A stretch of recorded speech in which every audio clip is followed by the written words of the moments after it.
Thank you for listening to the Black and Gold Hockey Podcast. Please support the show by subscribing to and leaving a 5-star rating for the show on Apple Podcasts, iHeartRadio, Podbean, SoundCloud, Spotify, Stitcher, and any of your favorite podcast platforms. You can also support the show by going to our website, blackandgoldhockey.com, where there's always exciting articles by the BNG writing staff.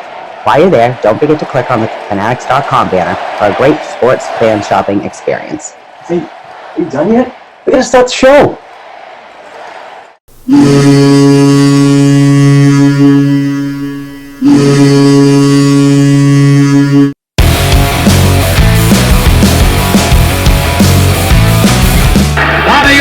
Behind the net to Sanderson, Allred!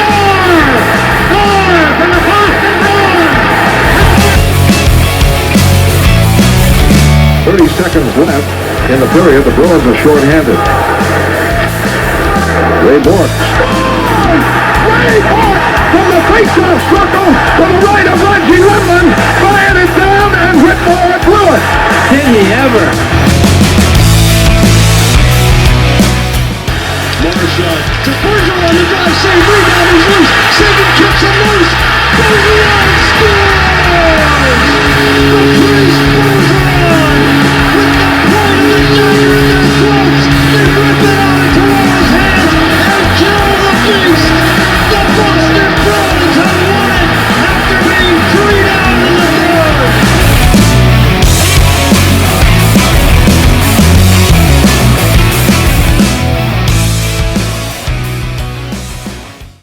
Hey Bruins fans, welcome back to the Black and Gold Hockey Podcast. This is episode 234. I'm your host, Mark Allred. We're recording on July 4th, 2021, and this show is sponsored by betonline.ag. Please go to betonline.ag and use code CLNS50. Bringing in Heather hot on this Independence Day. Hopefully everybody out there, all the listeners and YouTube viewers, are having a day with your family and 3-day weekend. Hopefully you guys get 3-day weekends because you deserve it. So Heather, how's it going?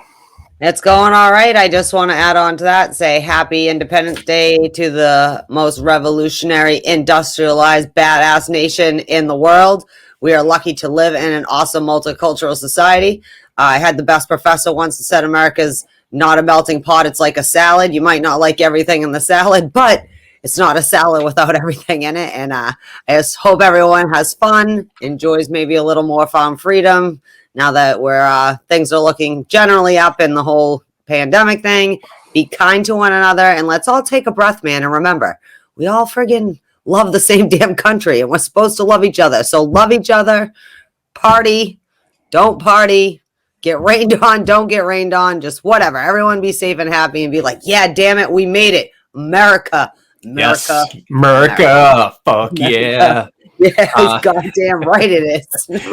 So I tied a good one on last night, as you already know. We're recording this a little late because I needed to hydrate myself. Some Pedialyte and some water does wonders. But for the celebration, no free ads, by the way. Got a little seltzy going on, so gonna do the show with a seltzer, back to the scene of the crime. Let's start this bitch all over, baby. I was gonna say, back to where you started it off. Absolutely.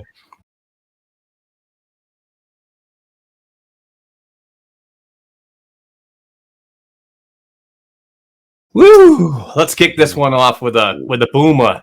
We have some Bruins hockey talk. We scratched away. We're going to be doing this every week to get you guys updated on all the news and our opinions, because we love sitting here talking Boston Bruins. So, and we love betonline.ag too, because they're awesome sponsors. They are indeed. Unfortunately, the first topic of news that happened this week in Bruins land is not a very happy topic. It was a sad one, and I mean, not something, like discussion based, but definitely we just want to make sure to recognize, rest in peace, little Vigo.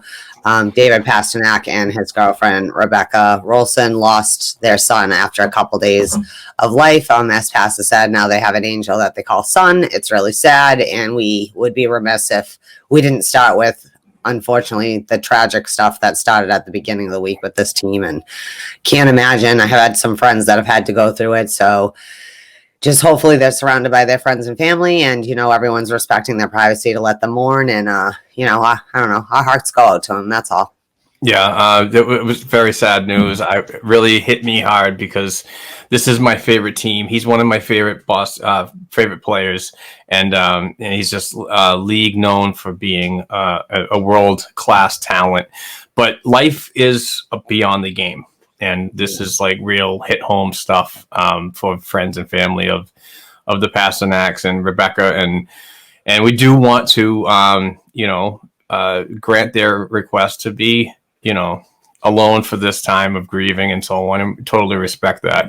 And we'll do the same, but we just wanted to give our heartfelt condolences to the friends and family of David Pastrnak, teammates, members of the Boston Bruins organization. You guys are all one big family, so hopefully everybody's just, doing what they had to do and wish them well moving forward from this, this really sad part of their lives. And, Yeah. You made a good point about it being bigger than hockey.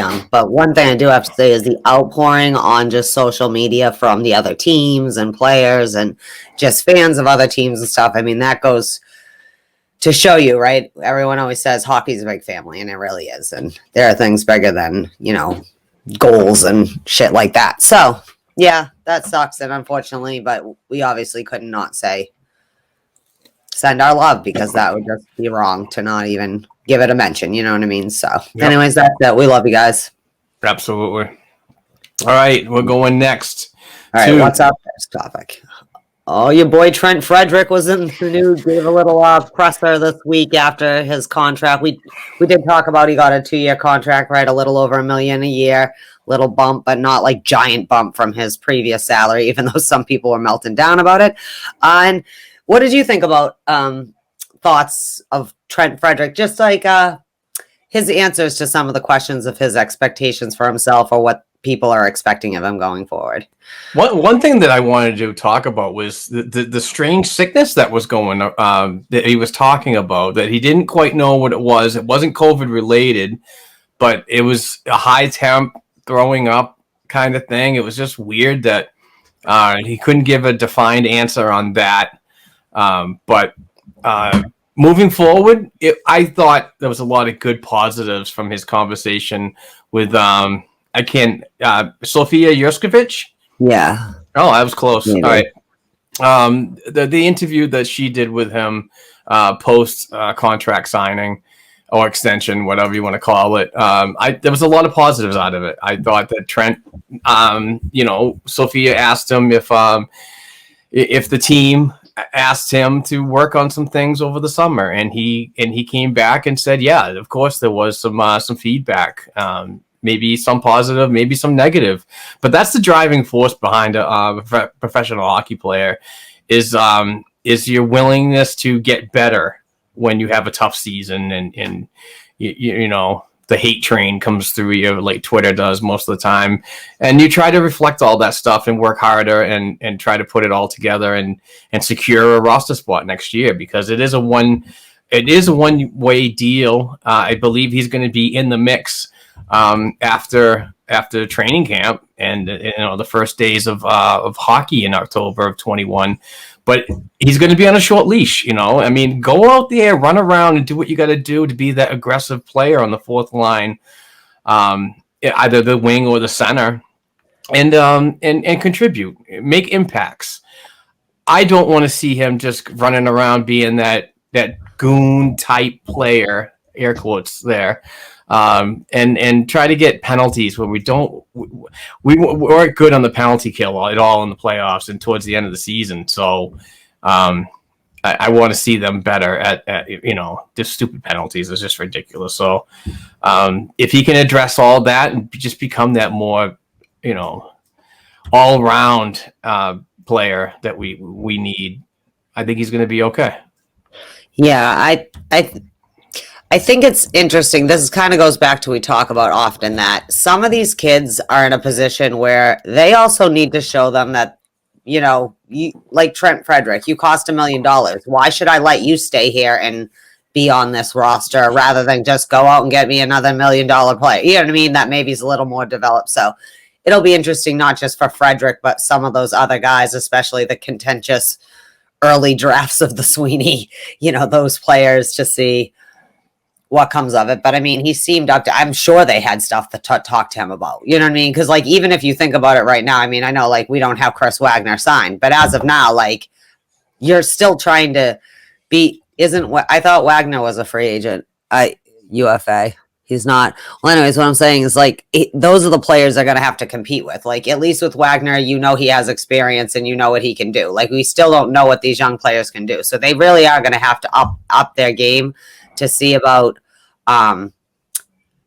beating out for spots. You know what I mean? Some of them might pull through and some of them might not, but we still only have so many slots, but he seems optimistic about it. You know what I mean? It's good to give him another chance.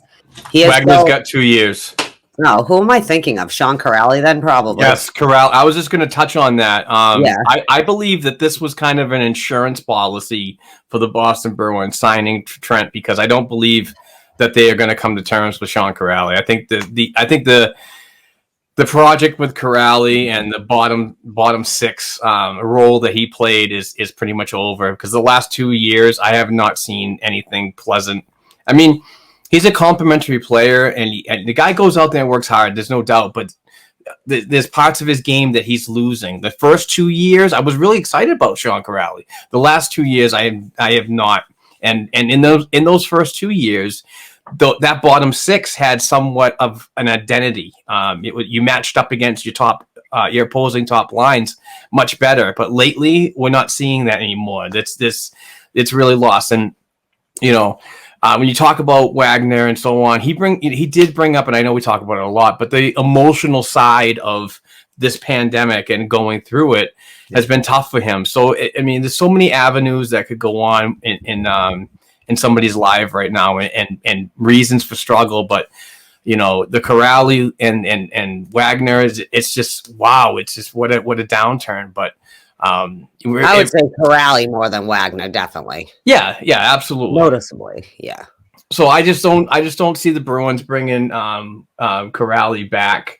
He's a UFA. He's 28 years old, but who knows? I mean, it's going to be a long off season, and you know, if you want to reconstruct the bottom six, like they said in their exit interviews, like Neely and Sweeney mentioned, then this is a move that you have to walk away from, unfortunately, and add internally with Trent Frederick being signed. So it just might be one of these insurance policies that they need moving forward. Geez, talk about no identity. I got Corali and Wagner mixed up there in my head. I mean, not like I have that's just so silly. I can't believe I did that. Well, I apologize. As I said to Mark, I'm not having my best Sunday. So it's all right. Okay, sorry. I apologize, Chris Wagner and Sean Corali. Go ahead. All right. Moving on to the next one. Yeah, Wednesday there was a big announcement, right? It's official, like Mark, and I know Mark is always big to say, not just him, Mark Diver, and everyone was saying it, all the people out there. He likes to make sure everyone gets their credit, but Mark has been pretty adamant he would like Manchester or Maine, and Maine you got, buddy, ECHL officially, the Maine Mariners for the Bruins. Yeah, I know you're excited. Go ahead, go on it. No, I'm pumped. It didn't even have to be Maine. Somewhere in New England would be a suitable location, because I mean, we are basically the only hockey team in New England, professional-wise, in the NHL. So when you have something like that and you have it so close, you gravitate New England fans to your product. And I think this was a very good move on both organizations, both franchises.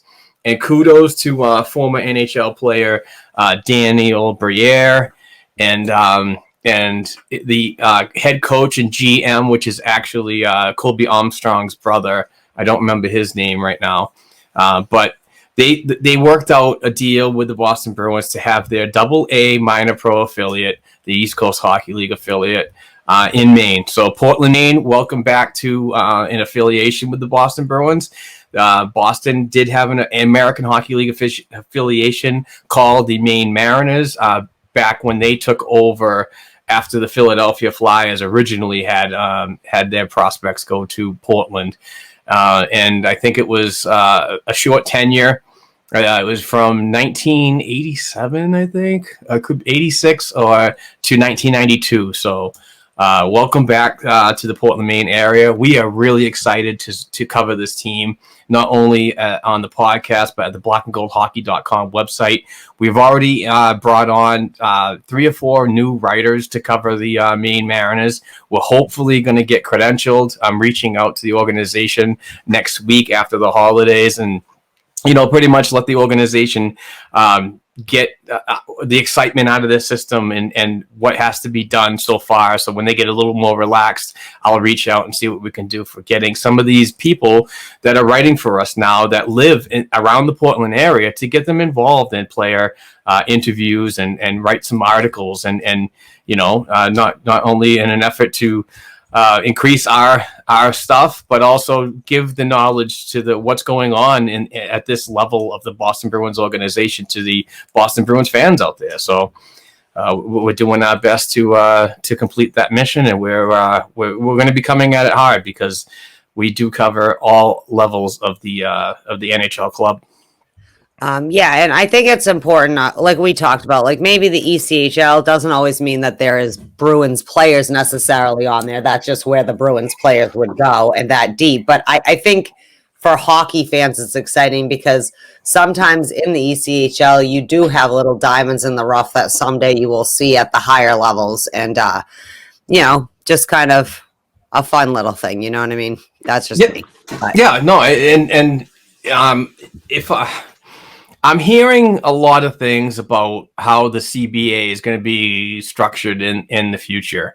And this move to Portland might facilitate something in the lines of what I'm talking about or going to talk about. I have a strong feeling that the CBA is going to be constructed differently when it comes to contracted players. Now, the Boston Bruins currently, there's a 50 contract limit. They currently have 30 that are signed. Mm-hmm. I think that it's going to be increased to at least 60. So that leaves you 10 contracts that you could have. So this is a good way to go in the NCAA levels when kids are graduating and their commitments with their schools are over and you want to sign the free agents like of the past, of Matt Philippe, Carson Kuhlman, and all those players. This would be a great place, Maine, the Maine Mariners of the East Coast Hockey League, to put some of these players like that. They're under contract. They make a little more money than an East Coast Hockey League contract-only player, but also you increase the amount of people and players contracted on the Boston Bruins. So there's the interest factor right there. Is like now you're going to have an increased freaking number of Boston Bruins prospects or guys you want to keep an eye on in the future. And by having that, you're going to increase more attention, I believe, and ticket sales and so on. Now, predominantly, the East Coast Hockey League for the Boston Bruins was the Atlanta Gladiators, and they had an agreement, but it wasn't an affiliation agreement. It was more of a, we're going to place players there on loans, the Jacksonville Icemen. So I forgot what I was going to say, but... And they had a few. There's a few teams that didn't have affiliations, so they kind of split time with many other people's prospects. Yeah, but the East Coast League for the Boston Bruins is not riddled with Boston Bruins prospects, and I think that's important to remember because a lot of people say, "Well, who are Bruins prospects?" And I said, "There's none," and then people come back and say, "Well, what's the point of having an affiliation?" The affiliation between the Boston Bruins and the East Coast Hockey League is a feeder system for the Providence Bruins. So when you make moves from the Providence Bruins to injuries, the guys, it's a follow-up. It's a constant trickle effect. We need players from here. You need to fill spots there. So, and then below the East Coast League is the SPHL, which is the Southern Pacific Hockey League, and that's another feeder system for the E. Or the coast, as they call it. But no, I mean, exciting times for Maine. We're going to have some fans on in the next couple of weeks, talking to some really cool people, fans that have been in the stands since day one, and we might get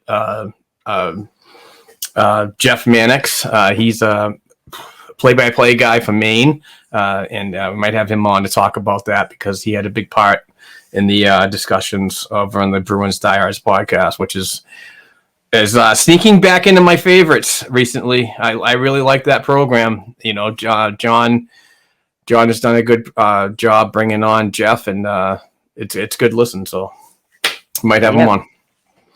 That would be cool. Yeah, I'm enjoying. I listen to John. I like John. That guy's a production master. I mean, just he's got so many things involved in podcasting and radio and so on for years. So it's kind of like an idol of mine. Yeah, he's got you can tell too that he's someone who started in radio because he's got a great like radio sounding voice when he's talking. Sure does. Right. Well, that's exciting news. And now, obviously Portland's a little closer. Portland's an awesome city too. So, should draw fans from around the region a little more. All right. So Providence, well, cool. Maine Mariners, we'll see them next year. All right. So Providence Bruins sign Eli Zumak. Is that how you say it? Or Zumak? No, it's Zumak. Yep. Okay. Just double checking because I wasn't sure. To a 2-year AHL only contract. And he previously played in the Western Hockey League for the Spokane Chiefs. I'm assuming, Mark, you know a little bit of information about them. Yeah, I wrote an article about it when the news came out, when Diver broke the news, and then it officially became a thing when the Providence Bruins dropped it on Twitter. But later on that night, I did a quick article about it. A good Western League kid. I spent 5 full seasons in the Dub. He did have one like really explosive career year where he had 64 assists and led the WHL. So he's one of those pass first types of centers. He's undersized, and of course, I put an article out there, and everybody harps on him being under 5'10", and Don Sweeney doesn't know what he's doing. And the Bruins hate continued because all we have to do is have 7'5", burly, hardly can move players all in our lineup, and then that will make everybody happy. But, folks, you need to relax because this is an AHL only deal. If he impresses the Boston Bruins, then they'll sign him to a 2-way deal. But stop freaking out on just an organization trying to get sustainability in their roster because players have departed. Paul Carey departed. He was the captain for the last 2 seasons. So we need to make adjustments for players to come in, and this is a decent deal. It's not an explosive deal. It's a show me thing, and there's no need to freak out that this guy is going to make the NHL lineup anytime soon. So whether his weight, his height, or playing ability, it's not a big deal. I don't understand the freak out. Every time I put an article out there, it's like, 5'10", the world's going to end. Yeah. Also, Brad Marchand's only like 5'9", and he's awesome. So that's kind of a moot point. And that's the thing. So many people came after the article because they got to that point when they saw height and weight, and it's like that's when they lost it. And I appreciate the click, honestly. But I like the people that follow me and they fire back and it's like, wow, Brad Marchand's under 6 feet, blah, blah, blah. There was a whole list of people that have been under 6 feet in the past 10 years that haven't had successful careers. Yeah. But it's like, you need these big guys to win a Stanley Cup. You could do anything you want in the regular season, but... Well, here's a tip. There are many small people that have lifted Stanley Cups. Mike Richter, Theron Fleury. Like you could just start going. And most previously, who probably won't win a Stanley Cup. Yeah, exactly. Who probably won't win a Stanley Cup is like Cole Caulfield. I mean, great player. Undersized. He's going to be fun watching his career. Oh, yeah, absolutely. But, oh, no. Got to have the 6'5s. Well, and especially some of the it's funny to me because, like, if you're looking at a 17-year-old male, right, when they're 21 and they're like 5'10", they could very well end up being 6'1", because guys grow a little later. They grow more, they're not really done growing till they're more like 21. So it's kind of funny. And even then you can put on bulk. But I mean, many small players, Don Sweeney, I mean, you can go on and survived in the world where there were many giant guys that's only job was to be brick walls. And they all made it. So I think some of these young kids might. And again, I'm all about the depth. That's what this season showed me, is that we do not have, it's like confirmed some of my worst fears of we don't have as much depth as I think everyone kept trying to say. No, we do have that. It's fine. It's fine. Okay. I trust you. You were one of those people. But at the same time, you respectfully know, like, if I'm like, no, I don't, like, there are reasons in my own head, even if I can't explain it, that I get these feelings, but that being said, like I said, I'm not shitting on anybody tried their best this season and did their job, but I'd like us to work a little out going forward and recognize we still might have little gaps here and there. So the more you have in, the more you can sort out, I'm a strong believer that the off season is the time for constant improvement. If you have the cap space to do it and you have the will to make a move or a signing, why not take the time, use the downtime effectively, and try to get a winner that's going to freaking get us past the threshold. We've been there a couple times in the past 10 years. Let's get it this time. And I think this is going to be a crucial offseason for General Manager Don Sweeney and President Cam Neely, because I think ownership is on their back, saying, listen, we need to get it done. And I think this is going to be a big year too, because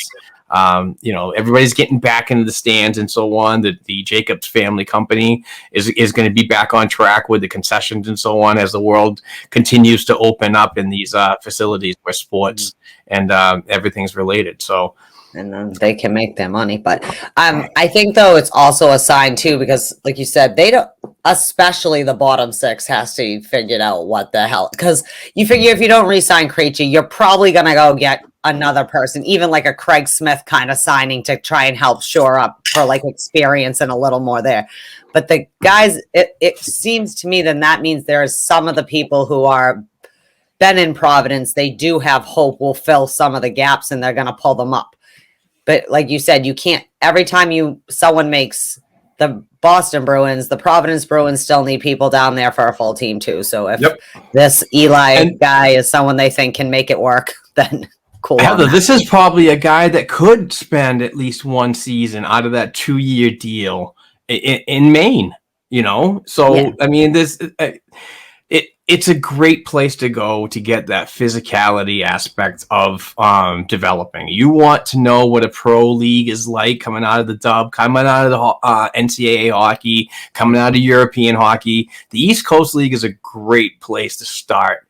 You might light it up like you don't belong there offensively, but when it comes to the game and how fast it is and how heavy it can come at you, the coast is a great place to get that experience. And some Boston Bruins prospects have gone that path, especially the goaltending lately. If you want to see a lot of shots and not great defense, well, there you go. You're gonna learn that type of game that you need to control your rebounds, like Vladar did, and Kyle Kaiser have been doing, and who knows in the future, but it's just a great place to go and see so many different aspects, even though it's a lower league that doesn't get a ton of attention. It's interesting to me too, because the Bruins don't, at least that I can think of, they don't really dig into the WHL very much. They like the European prospects. They like their NCAA, mostly Metro, Boston, New England prospects. That seems to me like that's how they play. Maybe, out of Ontario, you know what I mean? Or, the Quebec Major Juniors or something like that. But they really do kind of focus on the Northeast, Eastern Canada for recruiting. So I thought that was interesting. That's a great point, though, Heather. I mean, back in 2015, when the Boston Bruins had 10 draft picks in a 7-round draft, all Canadian major junior leagues were covered. You had Jesse Gabriel in the dub. You had Jake DeBrusk in the dub. You had some in the, I don't know exactly who, in the OHL, and you had Cedric Pare in the Q and so on. But the past couple of years, the Boston Bruins have not gone Canadian at all, and that strikes a very, very heavy toll on some Canadian Boston Bruins fans, and one that believe. They look at the 2011 Stanley Cup Championship Boston Bruins team, and they count all the Canadians that were on there, and I think there were 11 or 12, which is absolutely respected. But I don't believe championships can be done and won with members from just one country. I believe it comes from a variety of places. And it's how you get the message to them, regardless of where they're from, the native countries and so on. And that's a popular narrative that when the Boston Bruins do not draft the Canadian player, the Twitterverse goes absolutely crazy, and I don't understand it. But I mean, I get that Canada is like known for their hockey, and that's their sport, and so on, and you're born with skates on, and blah blah blah. But I'm not buying that you need a full roster of Canadians to win a cup again. Sorry. Well, I don't believe that either, because I think that, as I've said, I think USA hockey has caught up back up to Canada. You know, I think that our team, I really hope we go to the Olympics kind of thing, just to say, because I think it may be, you know, and I think Canada knows that. They just, of course, would never admit that. So I think there has been a switch to drafting more American players or whatever. I mean, it's been very Finnish heavy, just like lately, just like it was Swedish heavy for a while and Russian heavy. You know, I mean, the Russians are always going to be popping. Heather, there might be something to do with that. And I'm not saying it's solid information or anything like that, but I'm more or less just guessing. But it might be that 20-year rule, because all three leagues have that. If you don't play in the NHL, if you're 19 years old and you're drafted and you don't play in the NHL immediately, you can't go to the AHL. You have to go back to your junior team. That might be something that the Boston Bruins don't want to play with. Yeah. And they're even talking about bringing that down to age 19 and possibly having the draft for 19-year-old players, because it helps the sustainability of the Canadian juniors too. You know, it's a real weird thing that's going on, but that might be it. That's like, you know, we'd love to have your Canadians, but we want to get them more involved when they're 18 years old and they're just drafted in the American Hockey League. And if you can't allow us to do that, we're going to go to places that do allow us to talk to players, like the NCAA. You know, like, you're John Beecher and you've completed 2 seasons and you're going to start your junior year next year. Want to sign with the Bruins? Boom. Look, it's done. You don't have to worry about the age. Yeah, that's true too. I think it's kind of weird that I think 20 is kind of young anyways for the cutoff date. Like that, just developmentally, again, like you're not even really until you're probably 21, 22, really in your man body or whatever kind of thing. So I think maybe that it should be a little higher, because it seems a little ridiculous. I understand we think all at 7 years old we can identify all these great players, and that's great. I mean, they draft earlier and earlier. They start talking to people like they're 13. Do you know how much can go on between being 13 and graduating high school or playing for your lot or whatever, right? Like, so it seems to me like I feel like it's discouraging to see it getting younger and younger, and just this expectation, because then what happens is that a lot of, like, not every kid is Sidney Crosby or Patrice Bergeron or Connor McDavid that at that age can just be, not like they haven't grown as players, but just be kind of ready-made to play at that highest of level, you know? Like, I mean, I'm just saying, if I'm a 20-year-old Swedish kid, it almost makes more sense for me to go back home, you know what I mean? And not have the pressure of being forced into a career I might not be ready for, only then to have my career taken away from me, which I do think happens to European players a lot in North America, that like we expect them. But like you said, do we always factor in like the transition to the different ice in the rules, you know, North American hockey and European hockey is very, very different. Things like that. I don't know. But I do think it's good if we expand. Every league depends on each other, right, to keep going, right? I mean, even just from trying to get kids to get in 5-6 years old, get them skating, whatever, and go. But I do think developmentally the USA has come a long way. USA hockey has done a lot in the last 15, 20 years to kind of drag our developmental programs into the future. And now we're trendsetters, as opposed to always. I don't feel like we're chasing Canada anymore. Like when we used to be like, dear God, let us compete with them.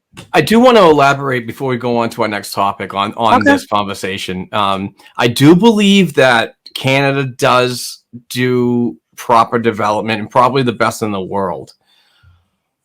USA is not far behind. The emergence of the USHL lately, the emergence of the NAHL, which is a tier 2 developmental program, have been great, and you could tell by father of Jack Ashan, Tim Ashan, those guys. His two kids went through the NAHL and the USHL and so on. It's been a phenomenal program to go to before you make the transition to the NCAA college, but we're getting there. I don't think we're there yet. And I'm not saying that USA is better than Canada in any way or fashion. It all comes out in the wash with me. It's a very even field, in my opinion, when it comes to how you develop these players and how you develop the game that's changing on a year-to-year basis because it's getting faster, it's getting harder. You're pretty much stick handling in a phone booth and not on a 285 sheet ice. Well, yeah, I'm in no way arguing. That's my whole point, though, is it's more even playing field. No longer is it either the Russians or the Canadians dominate the world in hockey. They're the only examples of how to produce. I think Sweden has year after year produced superstars out of their Swedish leagues, just the way they develop. I'm not saying there's a right or wrong way, and I'm no way saying Canada isn't awesome at hockey. They're Canada. You know what Absolutely. I mean? But I do think that we do live in a way more equal world and opportunity for players, whether it's Canadian kids playing for the NCAA or, things like that.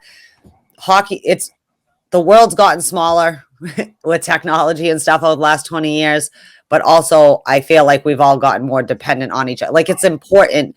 Like no longer do kids just go, I'm going to go to the queue and then I'm playing, or I'm doing that. Like some people do a little here. Some people play Sweden, then they play NCAA a little or whatever kind of, well, maybe not exactly that kind of thing, but do you know what I mean? Like there's a couple paths. You might play USHL, and then you might play the NCAA. So it's just interesting. There's so many different paths to produce these crazy high quality players we're seeing today in the new world, right? Like everyone's really now adapted to the faster, quicker, and not bigger goony kind of game that not that long ago still existed. And it's interesting to watch because now the world has evolved, and I'm just glad that we're real contenders still and made it through the other side. Let me tell you a little bit of history here, Heather, and I know you know this, but if the YouTube viewers and the audio listeners don't know this, but like the Montreal Canadiens, they had the rights to everybody they wanted in Quebec.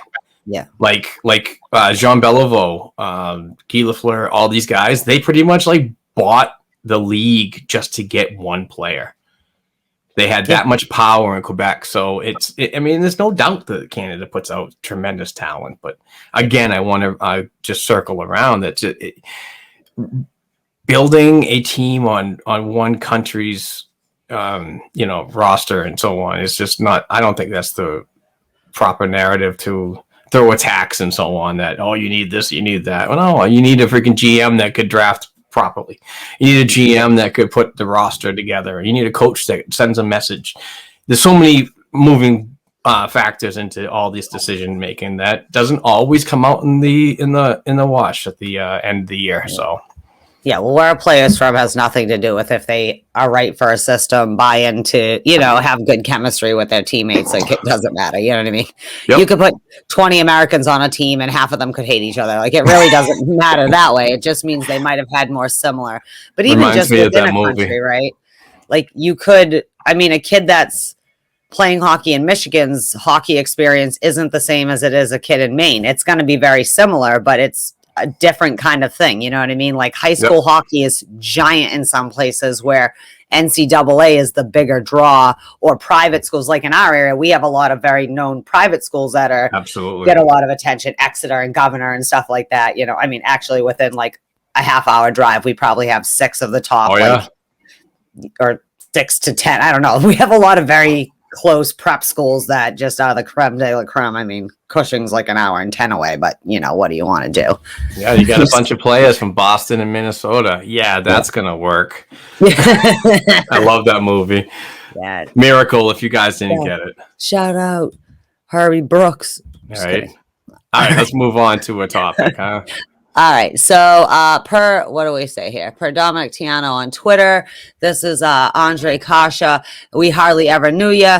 He rumored that there is maybe given to him, or will be given to him, maybe a show me deal, 1-year contract.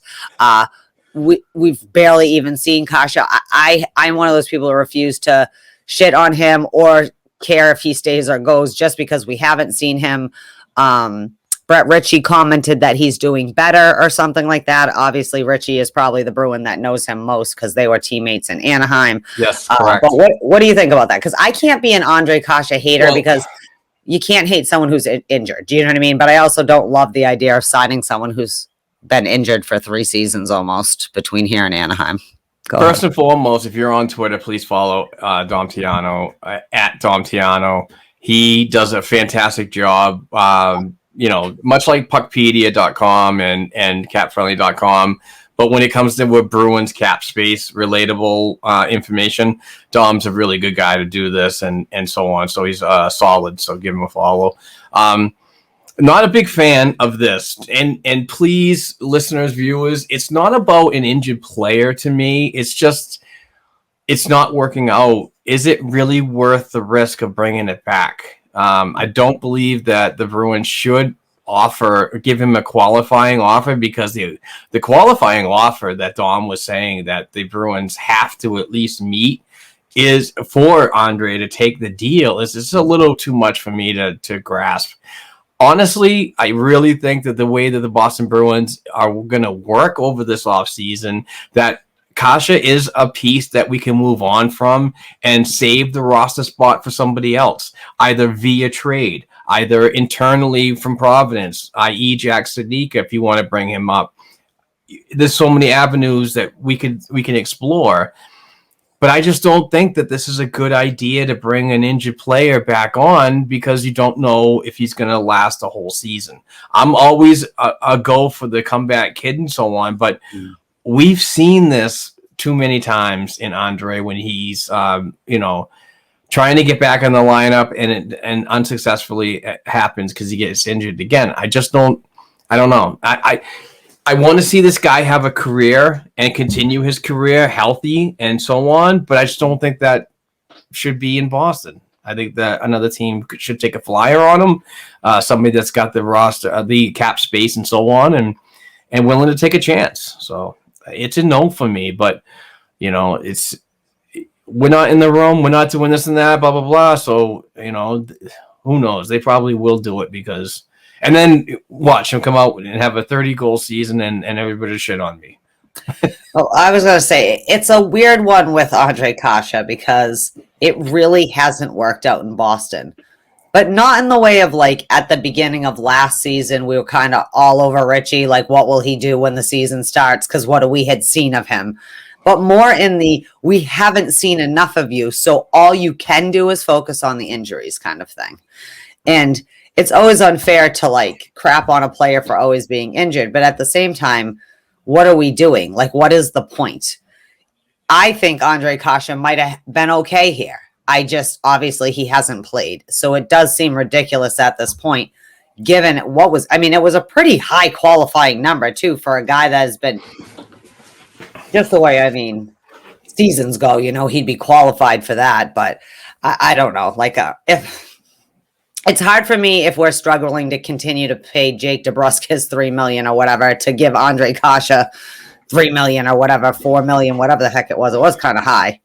I have Dom's tweet, actually. So after missing pretty much the entire season with a concussion, Andre Kasha knows he won't get his $2.6 million qualifying offer on the open market.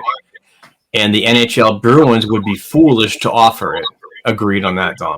Yeah. There are whispers that he would accept a 1-year show-me deal to stay in Boston.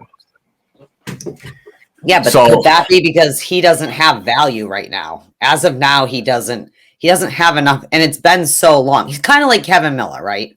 Kevin Miller, had proved his worth a little bit as a defenseman, over his career and stuff, but really, not many people would have given him the contract the Bruins did. He got that contract because he was a Bruin. It's a team, kind of faithful. Yeah, he worked hard through the organization from Providence to the NHL. Right, and so, but Kasha, we don't have that same loyalty to, because, I'm not a Kevin Miller person, but at least he's a Bruin and you can see where you might do that. But in all honesty of that, that's too much. Like, at least Jake DeBrusk, you want to bitch about his $3 million, at least has played. Good, bad, or ugly, has been on the ice mostly, except for the COVID thing. Another thing is if it does happen and the Bruins do offer, there's got to be some clause in there that I don't think you can do it two-way anymore. I think that he's been in the NHL or a member of the National Hockey League so long that you can't sign him to a two-way deal. But he has to understand that if he doesn't produce, that he could be buried in the American Hockey League with the Providence Bruins.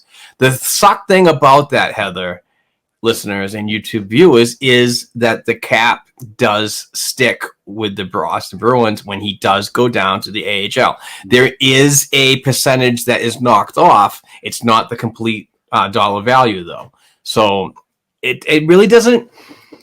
that's just another avenue that I look at, and I'm like, this doesn't make sense to bring him back, because we're at a point right now. We're at a juncture right now where the window's open, close, whatever, that we need all available cap space to get what we need to do: a defenseman, a forward, a goaltender.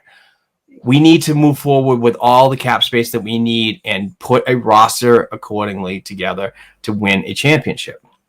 Yeah. To me, burying him in the AHL just is wasted money that is just sitting there that you could have used at the trade deadline, that you could have used to get somebody in there. But, you got cock blocked by the damn AHL contract of the movement that's still on your cap. Yeah. I think we're at a crossroads where, no shit, they need to figure out what they're doing. They need to start with the core. I understand signing-wise that might not be how you're doing, but you're starting with the core. And in tandem, you can put Taylor Hall in there, right? A big piece like that. That's where most of your money is going to go, obviously, because you need to any team needs to have a solid core players that have enough experience, ideas, and talent or whatever to drive any damn team.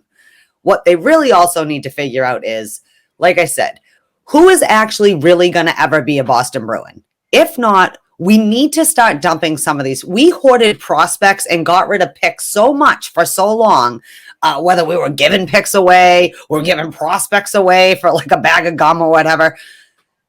Now our pool isn't good enough or deep enough, just generally speaking. Not like there isn't anybody good in there. But no longer can we continue to hope and pray. We can't hope and pray that Ondrej Kase will be healthy.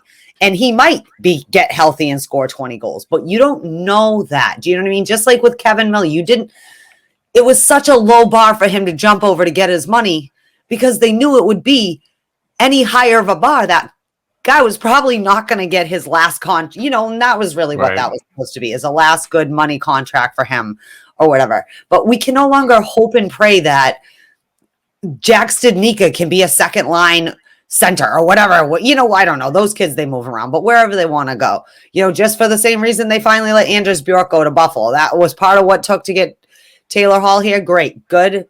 We love him and we hope he does well in Buffalo. But that was a crossroads with Bjork too. It's you need to show us something. That's my point though, is that there are certain people that they'll just let them keep showing them and showing them, even though they're not really showing them anything. And then other people so Bjork was the shiny toy, right? But the minute Jack Studnicka was the new shiny toy, Anders Bjork is in the shithouse, right? Wow. Same thing. I just mean, and I'm not saying, and then the same thing happened with Studnicka, right? You had that's why I said, wow. I'm just everybody, so many people saw Jack Studnicka when he got drafted at his first development camp. It's they need to get this guy in the NHL roster. I was like, wow, that's a kind of a fast move there. Let the guy learn a little bit and so on, go back to his junior, get some more experience. But then they clam for him to be on the roster and hate the Boston Bruins organization for not keeping him in there. But again, it's and I'm not saying it's the end all be all, because I say this and I say that. I'm just a fan that sees things, but I didn't see anything, honest to God, that said, Jack, got to get in the lineup. Let's go, Don. Yeah. He's still a work in progress. He's going to be a good center no matter what. Yeah. Sometimes players take longer than others. You do not make the NHL roster all the time when you leave the draft podium. People need to understand that. I understand that too, but I'm also at a point where I also have to understand that half of these people are not going to be NHL centers or left wings or whatever. Again, just like we can't wish and hope that Andre Kasha is going to be great and you know what I mean, or whatever, a genie out the bottle. Some of these players, I'm sorry, are not going to, we can't wait another 3 years for, I'm just using Jack Studnicka as an example because we just mentioned his name, you know what I mean? Not because I'm actually using him as an example, but like, how long can we hope him, Zach Senyshyn, whatever, whoever you want to name, right? We need to decide. Either you guys are getting pushed good, bad, or ugly, kind of like we had to do with Lazan and Zaboral this year, right? And it was good, bad, and ugly. I'd have to say that both of them, we saw a lot of good things for rookies. They're still kind of young as defensemen go. We saw a lot of bad things that you're only going to get because you're probably really not ready for your role yet, but you have to have it. And we saw some medium things that half the rest of the defense did too. So maybe there's time to just pick your 3 favorites, shove them in if necessary, and really push for them to add. And if not, use the cap space to go shore it up because we still have a good core, but we continue to spin our wheels in the cycle. So hopefully, this Eli kid or whatever they signed and a few other people they've signed. And we have some people maybe playing somewhere else, because they can't come or whatever. But we need to decide. We cannot keep our 12 favorite just because we drafted a player does not mean we have to keep them forever into our prospect till they're 25 and either never going to bloom or reach their peak. That's just my argument, right? 27. So, yeah. So just let's figure it out like this. And they did announce, didn't they announce development camp? I don't think we wrote it on the roster, but I think they did not. I mean, we did not. Yeah. We did not add it to the first roster. Week of August, I believe. August 2nd to the 6th. 6th, I think. 4 days. That's a Monday through Thursday. So hopefully it's open to the public, and hopefully we get access again this year to go in as media members because I love development camp. You get to see the kids skate for the first time, show their skills in front of Boston management, but also fans in attendance. But also gives us an opportunity to start a relationship with some of these players if they do in fact get to the Boston Bruins NHL level. It's a nice thing to do as a media member. So. Not saying we're NHL credentialed. Yeah. I'm not saying that. We get invited and we get granted access there when we reach out. So we're not.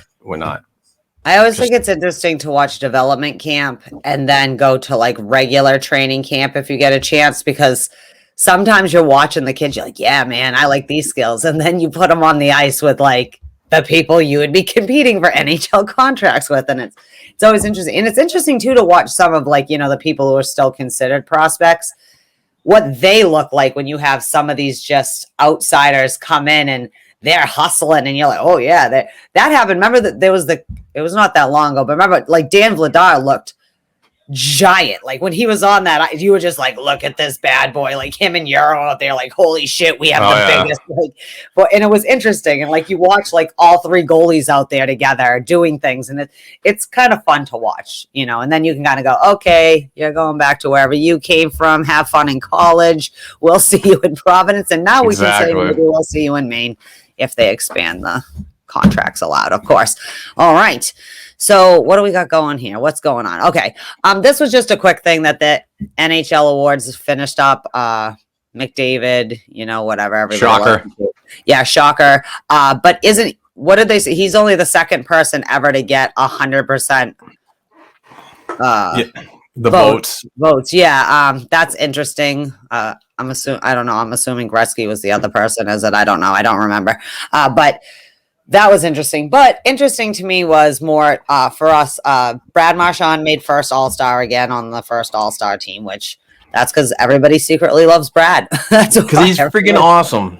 And if you hate him, you love him on your team. Yeah. So even if they don't want to vote him totally for Hart, that means that a lot of people out there do recognize he is one of the top 10 superstars in the league. And even people who really hate him, I don't think don't respect him for his skill set. They just don't respect him for all the other bullshit that he pulls or used to pull at times. But he did end up top 5 voting for Hart. He had like 124 votes or something like that, or points, or whatever stupid system they have. They have the stupidest system for awarding these awards. Like, really? Yeah. This year, above anything else, has been all fucked up when it comes to voting for awards, in my opinion, because you weren't like. I don't get it, because other teams in the league weren't able to really physically see what's going on in other divisions because of the whole segregation into one area of the league where you played each other all the time. Yeah. Those votes, honestly, to me, were a fucking wash. Unless you were in the league, in the division, and a part of the media, and part of the freaking management staff that were able to vote, and blah, blah, blah, then is your vote really valid if you're like covering the LA Kings and you never see Boston Bruins hockey? Yeah. Well, I think it's an interesting argument that maybe for this year, they might have made it that each division, like whoever's nominating, all the awards have different who votes for them, but if whoever within that orbit of that division voted, and then you had X amount of finalists, so each division sent 2, so there's 8, and then so many people voted on who the top 3 were or whatever. That would have made more sense in some of these, but that took a lot of criticism in these awards. Yeah, a lot of people are pissed about the awards this year. Oh yeah, like, that's the way that. Yeah, double hands up. Also, I don't think and even if you're going to argue, like, no offense, and obviously I'm not a professional hockey writer, I am not in there, like whatever, but it seems bullshit to me if 90% of the votes are coming from one news, like quote unquote sports media group. That's stupid to me. That does not represent. Are you calling out The Athletic? I'm not just them specifically. It's just they're not. It goes through cycles. Right now, it's The Athletic has a shit ton of the voting. Do you know what I mean? I'm sure it will. Well, shift. It's the PWHA too. You know what I mean? That's and what a lot I mean, of those members work for The Athletic. For The Athletic, right. So it's almost like just because they happen to be kind of the big conglomerate right now, they get. And it's fair. I mean, just like you can argue, okay, so Tampa Bay didn't break any actual rules by having $30 million extra dollars on the cap or whatever. That's fine. We'll talk about that later. The Athletic didn't actually do anything wrong. I understand. They just happen to have a larger voting membership, but it seems weird to me like that. So that means all you're doing really is verifying all the things that you've already said throughout the year that I think I've been saying, Brad Marchand should be in top 3. All you're doing is just agreeing with your own self and your colleagues of like, yep, we were right. Krill won. He did, whatever. Yeah. So anyways, so yeah, it's shady to me, but yeah. So Brad had 134. That's what he ended up with points. He didn't have any first place votes, I don't think, but he had a couple second, mostly 4th and 5th place. And Pasta was tied with, there's always the people rounding out the top 20, but it's really 7 people tied for number 20. But Pasta did get 1 vote for the Hart Trophy too. But we always say this, like, no, I'm sorry. Like, I don't know, but it's hard to argue against Connor McDavid. He's awesome on that one. Right. Charlie McAvoy also finished 5th in voting for the Norris. Yep. Everyone's mad. I think that Charlie McAvoy gets more love throughout the league than I think people have realized yet, just because he is young. I am in no way trying to disparage Adam Fox. I think of the 3 nominees, he certainly earned his whatever. But you're not going to tell me Dougie Hamilton is a better player than Charlie McAvoy. All this award is doing now is reinforcing to me the catch-22 of it's now the Victor Hedman syndrome, right? Anybody who isn't a Victor Hedman, that good offensively, and even though he's better offensively than defensively sometimes, but he's more a complete player, right? The rounded defenseman that we're talking about. This goes back to there needs to be 2 fucking awards for the defenseman. If there are 9 million awards that mostly the forwards win, and I know it's not million, it's like 9, but 9 of them, it does not make sense that you don't have the Norris Trophy be the best defensive defenseman, and then you have another award, we'll call it the Victor Hedman Award or whatever, the best offensive defenseman. Or we'll name it the Torrey Krug Award or whatever kind of thing. Or the Ray Bork Award. Right. Right. But still, though, to me, like Ray is that more like well-rounded. But the meaning, like the way the the Norris was back in Ray's day, you were the best all-around defenseman, the best defensive defenseman, as well as Ray Bourque, even in his own time, was a freak when it came to offense. Like, most defensemen did not produce the way he did. He was way ahead of his time as for like the well-rounded. But yeah, can we break up this award for the defense? Yeah. Can we break it up? I'm all for changing the name, anything. So I'm more or less like, I want, the captaincy. I got a point. I'm bad at pointing on this thing. Yeah. The Captain Ray Bourque award. Let's get rid of the Norris, because the Norris family were shitbags. They treated this league and its players like crap. This is one of the reasons why the Players Association happened. With Ted Lindsay, Detroit Red Wings, and so on. I get that, but we've had this argument. I know, but I'm talking to the listeners and the viewers. For any argument, for anybody out there, anything, and it has to do with history. Stop superimposing our modern day values on times that have passed. Yeah, exactly. Because good, bad, or ugly, and there's a lot of ugly in the past, right? So, like, I know you have an issue with Jack Adams, rightfully so, right? I'm not saying it's not right to argue some of these shitbags, but at the same time, that was the era. Those promoters in that day, those team owners, that's how it was, right? And now we don't have owners like that anymore, because what would happen? One player could tweet it out and the house would burn down, right? I always think of who was that crazy racist guy with LA Clippers? He was like this racist white guy on the Clippers. Oh my God, the owner?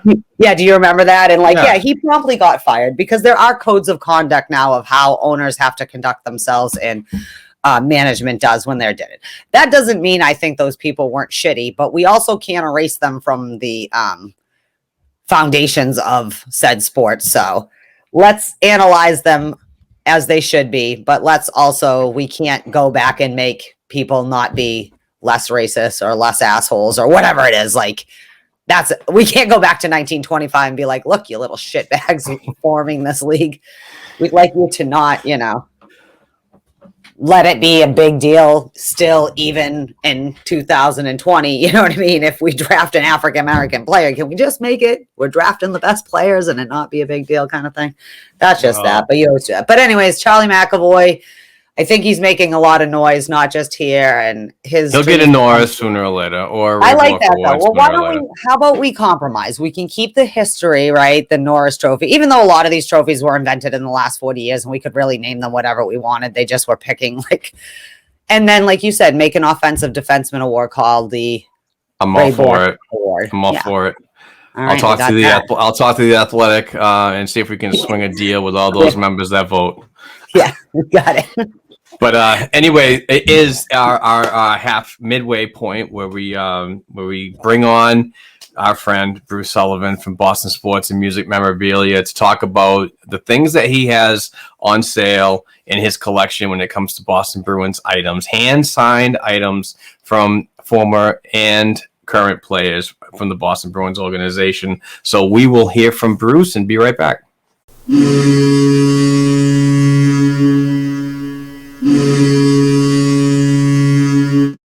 Hey Bruins fans, this is Bruce from Boston Sports and Music Memorabilia with your black and gold memorabilia moment of the week. We're here in Dedham getting some autographs from Derek Sanderson and Terry O'Reilly. We are extremely proud to have hosted both Terry O'Reilly and Derek Sanderson at our signing event. Check out some of the great selections we have featured from that was on the 23rd. And you can get something from the Derek Sanderson Legend Collection. This beautiful 8x10 action shot, yours for just $29. Or get the beautification of Derek Sanderson. Again, just $29. This JSA authenticated and inscribed white style jersey, yours for just $89. Boston Bruin bartender, yours for just $29. Get the bartender framed photo display, yours for just $50. Or get the black style jersey, also inscribed and JSA authenticated, yours for just $89. Announcing the Boston Bruins autographed puck sale. Andy Moog inscribed 4-time All-Star, just $28. Stop. Terry O'Reilly inscribed 2,095 penalty minutes, yours for just $34. How about this Johnny Busick puck with the NHL Top 100 inscription, yours for just $34. Or Brad Park with the Hall of Fame inscription for $34. Derek Sanderson, inscribed 1970 and 72 Stanley Cup champs, yours for just $39. Phil Esposito with the Hall of Fame 1984 and the number 7, yours for just $55. Or choose from 3 Bobby Orr pucks. Get the flying goal, or 50, or rookie year puck, your choice $125. For more information on our dozens of Bruins hand-signed pieces, and for your chance to win free memorabilia each week, check us out at our Facebook page, Boston Sports and Music Memorabilia, or email me directly at bostonsportsandmusic@gmail.com. And be sure to check in each week right here to the Black and Gold Hockey Podcast. Let's go!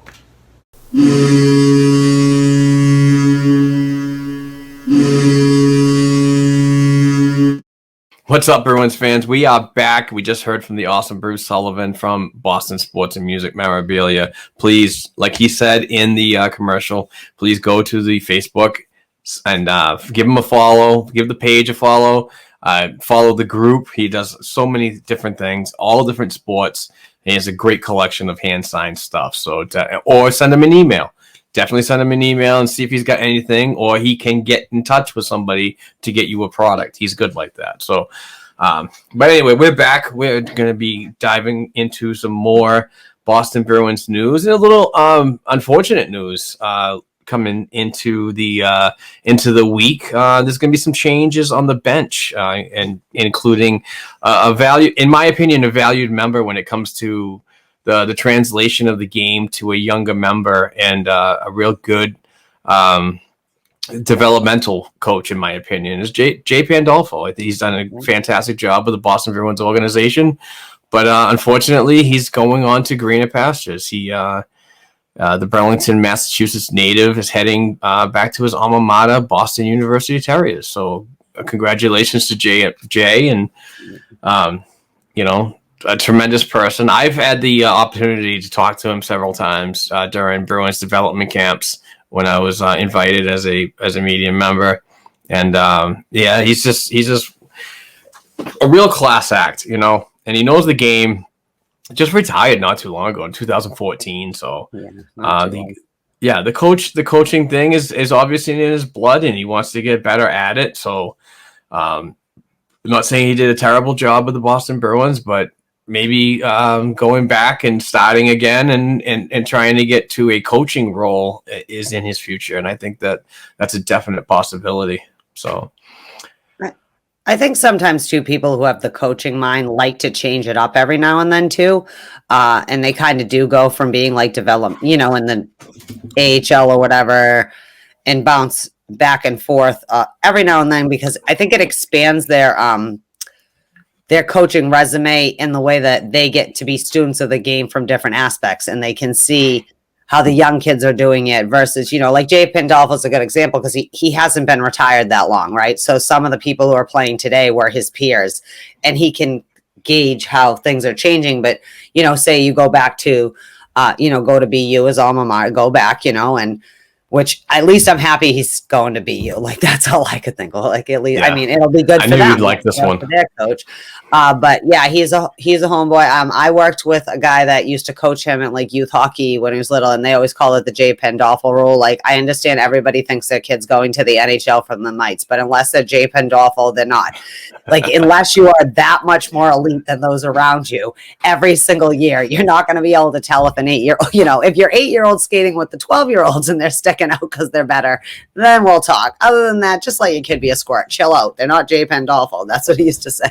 And it used to crack me up. But anyways, I've never heard anything bad about Jay Pandolfo as a teammate, as a coach, anything else. And good for BU. They're picking up a good guy. But yeah, it's kind of interesting. Like, do you have any thoughts on who might be coming in?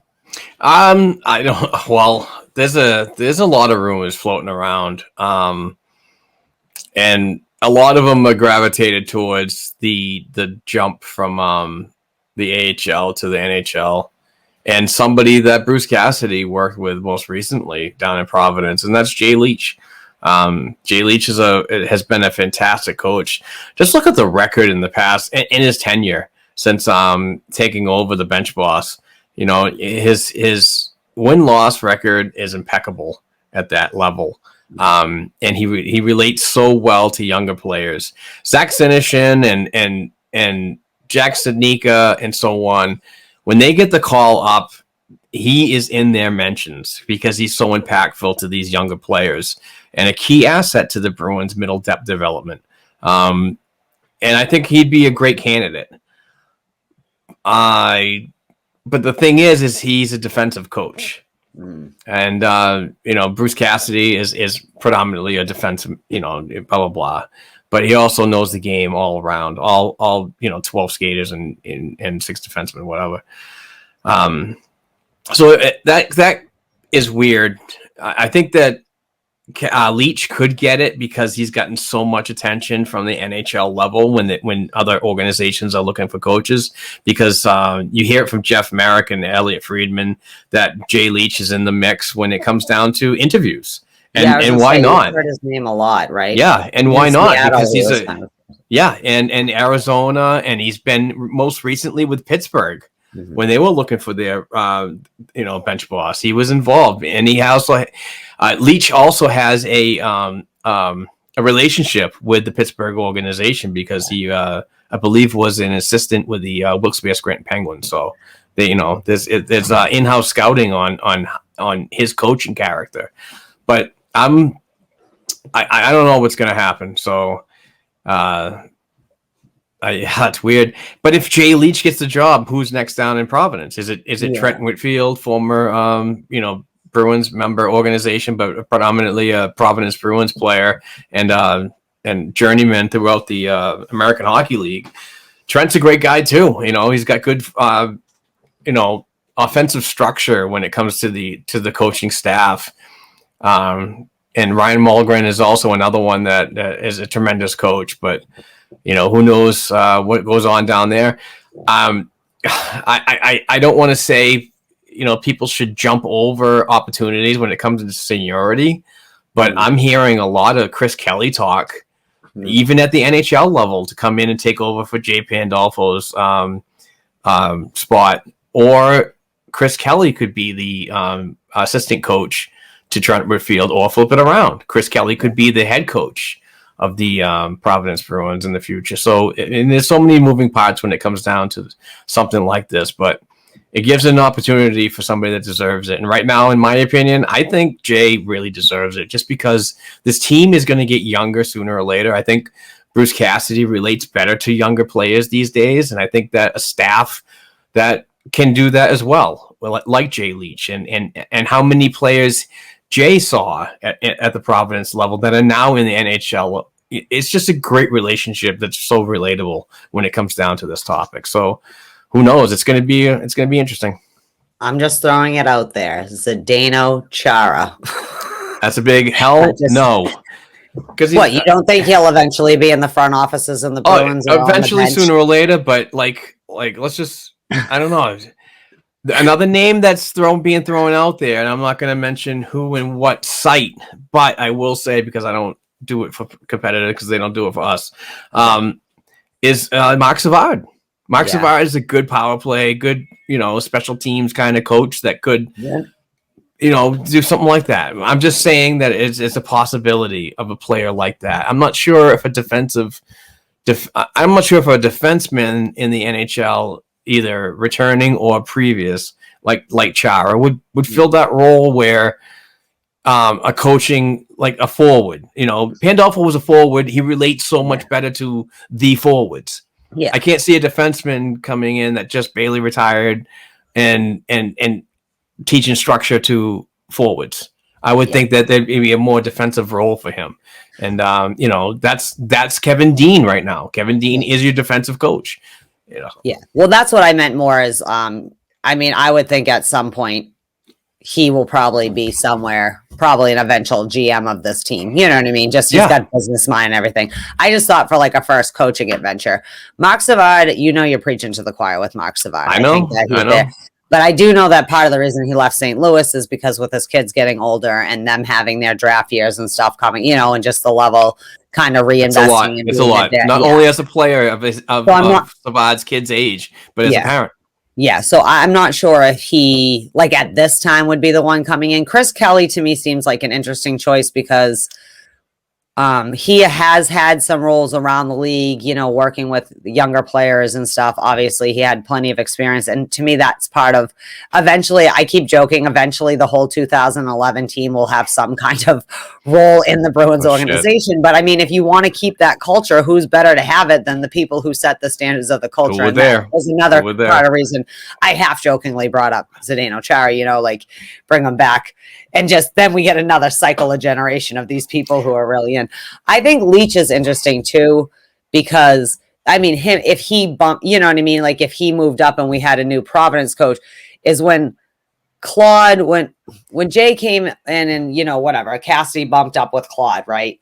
You had kind of the clear path. You knew Leach was going to be here and you knew that Cassidy, if things, whether it worked out with Claude or not, a year or two, see, who knows? But like Cassidy was the right guy to be Claude Julien, and Claude probably had some say in that too. You know what I mean? Like if you're going to pick someone from down here, we want to bring them up to kind of groom, but there's not such a clear path after Jay Leach, like there isn't that next groomed kind of in our system, but there are a lot of good choices even within the system that maybe could be given the shot, even if it's just to see what happens.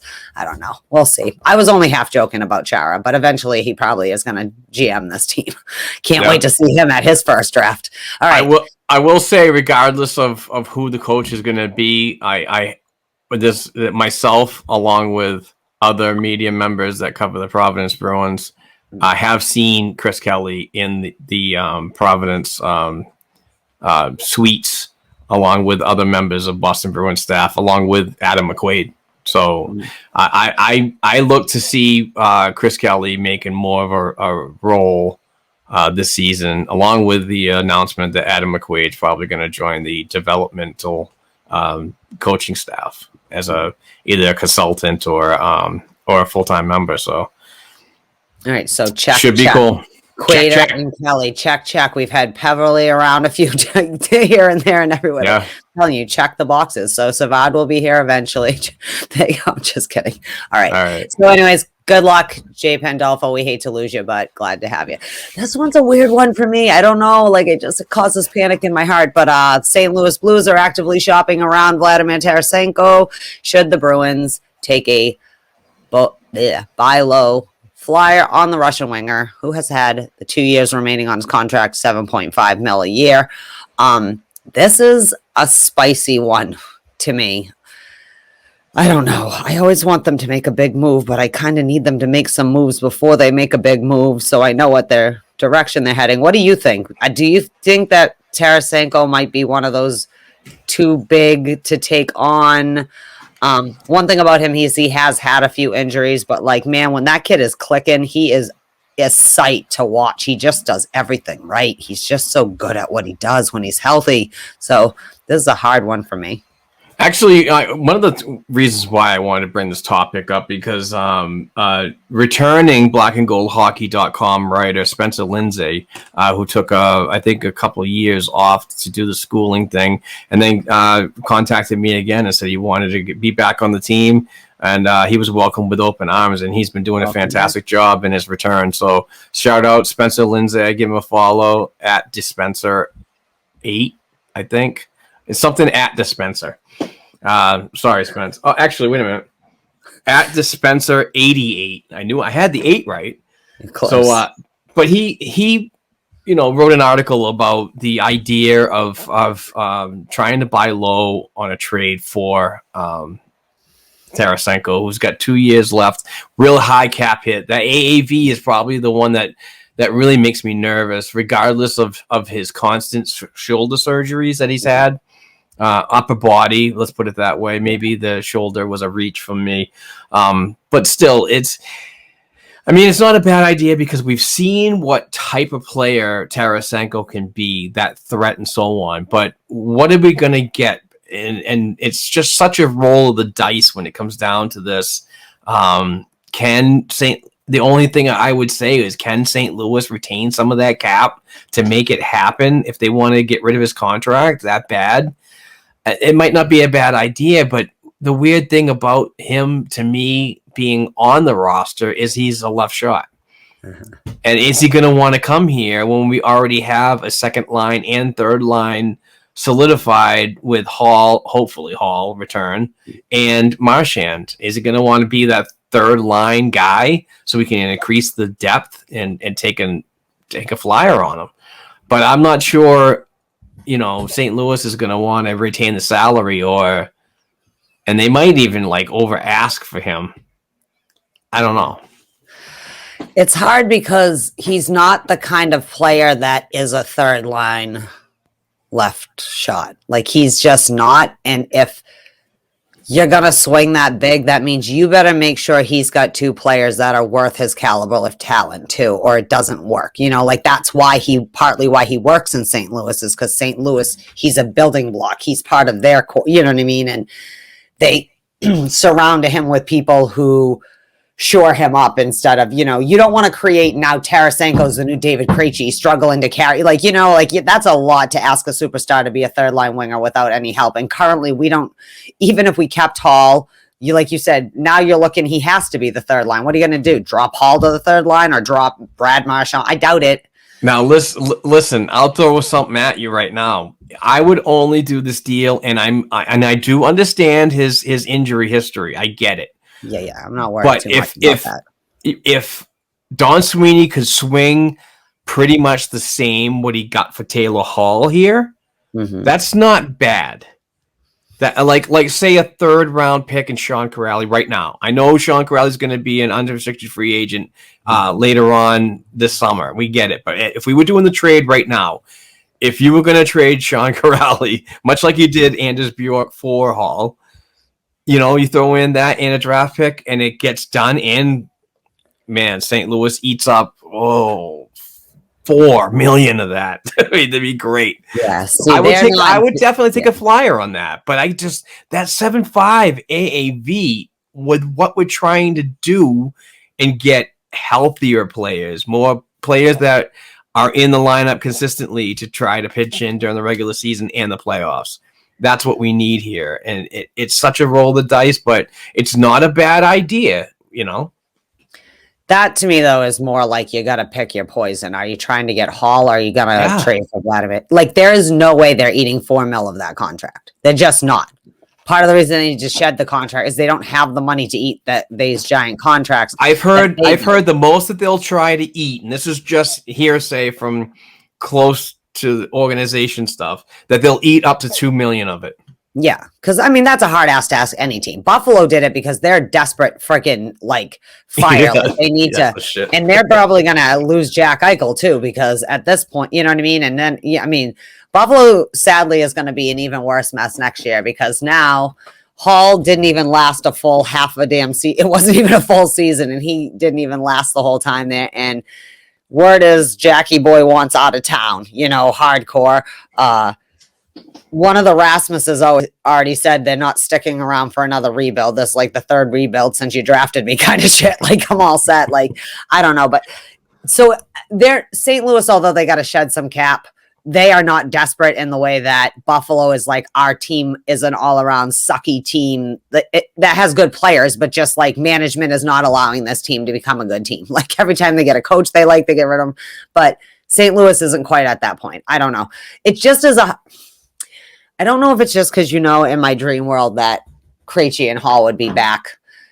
So I don't know if it's would be nice. And I know it's kind of independence, more money in thinking about signing Krejci, not positional with him. But Taylor Hall, it is a positional thing, and now you're taking someone else when you already have this one guy that has some chemistry with who's there. But at the same time, do you have the same chemistry if you don't re-sign Krejci, but you re-sign Hall kind of thing?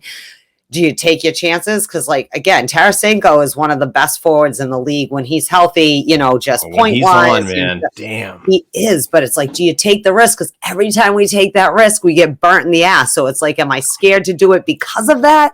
And we're not making fun of injuries or anything like that. No. We would never do that. We have no luck with that. Yeah, but it reminds you of the Nash deal. Yeah. First round pick. Lindgren, the defenseman, promising defenseman, he's going to have a great career. That guy's a freaking truck, and unfortunately, we lost out on a great right winger that had a great career, and it's unfortunate. Yeah, much like David Backus, it didn't end the way that Yes. how it started, how's it going, Exactly. now. So it's like hard for me just as a Bruins fan because I feel like we always get bit on the ass with these kind of deals with all good intentions. I think maybe that's why I'm so happy Taylor Hall, was a Bruin for 8 weeks or whatever and didn't sustain a major injury and actually got to go through, and look great. Gave us some hope. But I guess maybe it's more I go back to that's a lot of cap. Even if they ate $2 million, they're going to probably, if they're eating $2 million, they're going to want more than a busted down Sean Corrali and a pick probably. Or you're going to have to move cap to get it. Yeah. And then still address so many different needs. Yeah. And again, say you do go, you really want to go for it and you want to figure out how to cram those two players. Are you going to have centers worthy of Hall and Tarasenko? Are you not going to bother with Hall then? Even if you can convince David Krejci to take $3 million, that's still not saving the cap in the end. Okay, so you're getting 7 points. So we're going to trade Krejci 7.5. That in anything you can say what you want, love Krejci, not love David Krejci. I think where me and Blackie land on that, but David Krejci is consistent. Krejci Island. Maybe he doesn't score as many goals. So if he's not scoring as many goals for you, he's still giving you that many assists, which is fundamentally his job as a center, right? True. And he's still one of your top point getters. He's consistent. You know what you're getting with David Krejci. We don't know what we're getting with Vladimir Tarasenko for the same injury, maybe not injury. At least we know when Krejci gets injured, we know what to expect from him after, things like that. And there's too many parts that could go wrong. I don't know, a sure thing. What if we don't try to re-sign Hall and then we go for Tarasenko and then there's not the chemistry, on the team. And it also goes back to, I just don't think you can ask a player of that caliber, to play on a third line with Jake DeBrusk and, Lazar or whatever. It just seems no, good point. hard, so that's my thoughts. I do love Vladimir Tarasenko though, but we don't sign Russians. It's not, they won't do it anyway. That's true. We don't draft them either. The last one was Pavel Shannon. That was a big mistake. Obviously didn't freaking stick around. He wanted out of his contract. So speaking of Pavel Shannon. Yeah, speaking of contracts, money, and so on, these two gentlemen are always in the mix when it comes to league politics, money, revenue, and all that stuff. So, Heather, why don't you take this one away because this is one of your topics that you brought in. Yeah, it's just Gary Bettman and Bill Daley gave their little press conferences this week. Most of it was some of the same. We know the cap's not going anywhere, this and that. But this annoyed me. A couple things annoyed me. One, the debate about the Olympics is still up in the air, and you can tell Gary really doesn't want them to be able to do it, but he's doing it because he promised the players he'd fair negotiate it, which sounds like I'm going to cock block that no matter what we can work out with the IOC. Again, I think that's the biggest honor you can have, and I think it's unfair that the players don't get to participate. I don't think it's going to be the end all be all if we have to send our amateurs over or anything like that to represent the countries. I just think it's unfair to deny Alex Ovechkin his last chance to compete on team and things like that. That bothers me. And also get it together because the Winter Olympics are in 6 months or something at this rate, figure it out. But his tone definitely is Gary does not like this. He doesn't want it. And he only agreed to think about it just to get the players in the fucking bubble. Do you know what I mean? Kind of thing. Yeah. Bill Daley on the other, Bill Daley to me is someone I feel shoots straighter and kind of says more, he's more not accessible, but he doesn't seem as whiny. He seems more of a grounded. Yeah, he's more than just the freaking lottery draft guy. Right. So he seems to be more pretend sound hopeful about it. But what really bothered me about Gary Bettman, besides everything about Gary Bettman bothers Heather on most days and most other people as well, he doesn't think there's anything wrong with what Tampa did this year with the cap, okay? And I'm not whining about it because whatever. I am whining about it because I think it's shitty. Like you're shitbags. Now I can't respect you as a team. Before I was like, dude, look at this awesome team you put together. Now you're being dicks about it. And now I have lost. I just want to let our listeners and viewers know that we've now moved to a rated R. Yeah, this is the part where I don't know if it's Gary Bettman or the Tampa Bay Lightning that are triggering my naughty mouth, but so he doesn't think anything's wrong with that, and Gary doesn't see anything wrong with the officiating. So I ask you, Mark. Oh, yeah, have you in the last 30 years figured out what in the goes on in Gary Bettman's head? Because I do not. I do not either. And this is exactly why we need to get Greg Wyshynski on, because he has the best Bettman voice when he's shitting on him. So he's like, I'm a whiny little bit. I hate Gary Bettman. I know. Every time I want to like you, maybe Gary, I just can't do it because you're Gary. Yeah, the whole officiating thing was a little off. I mean, we're all seeing it as fans, and they're not seeing it as managers of a league. And who should be overseeing all this stuff. I mean, I'm sure there's a department that oversees this stuff, but never communicates to the top when it comes to, stuff like this to Bettman. But, I just saw it the other night in this Stanley Cup series that Shea Weber hacked the back of a leg or the back of a Lightning player. And that player literally dropped to the ice in pain and then slid right to the referee's feet, and the referee never raised his arm. Saw it, the whole thing, and you can see in the replays, you can see it on the video, the vision path was there and didn't make the call. And I'm like, notable dirty player Shea Weber. Yeah, I know, right? He was behaving badly, but he gets $5,000 fine on it. Like, how many fines can we give out without calls on the ice this season? The point about this whole thing is the officiating. The referee didn't make the call on the ice, but got preceded by the league, who reviewed the video and gave Shea a $5,000 fine. That should have been called on the ice if it went to that far measure.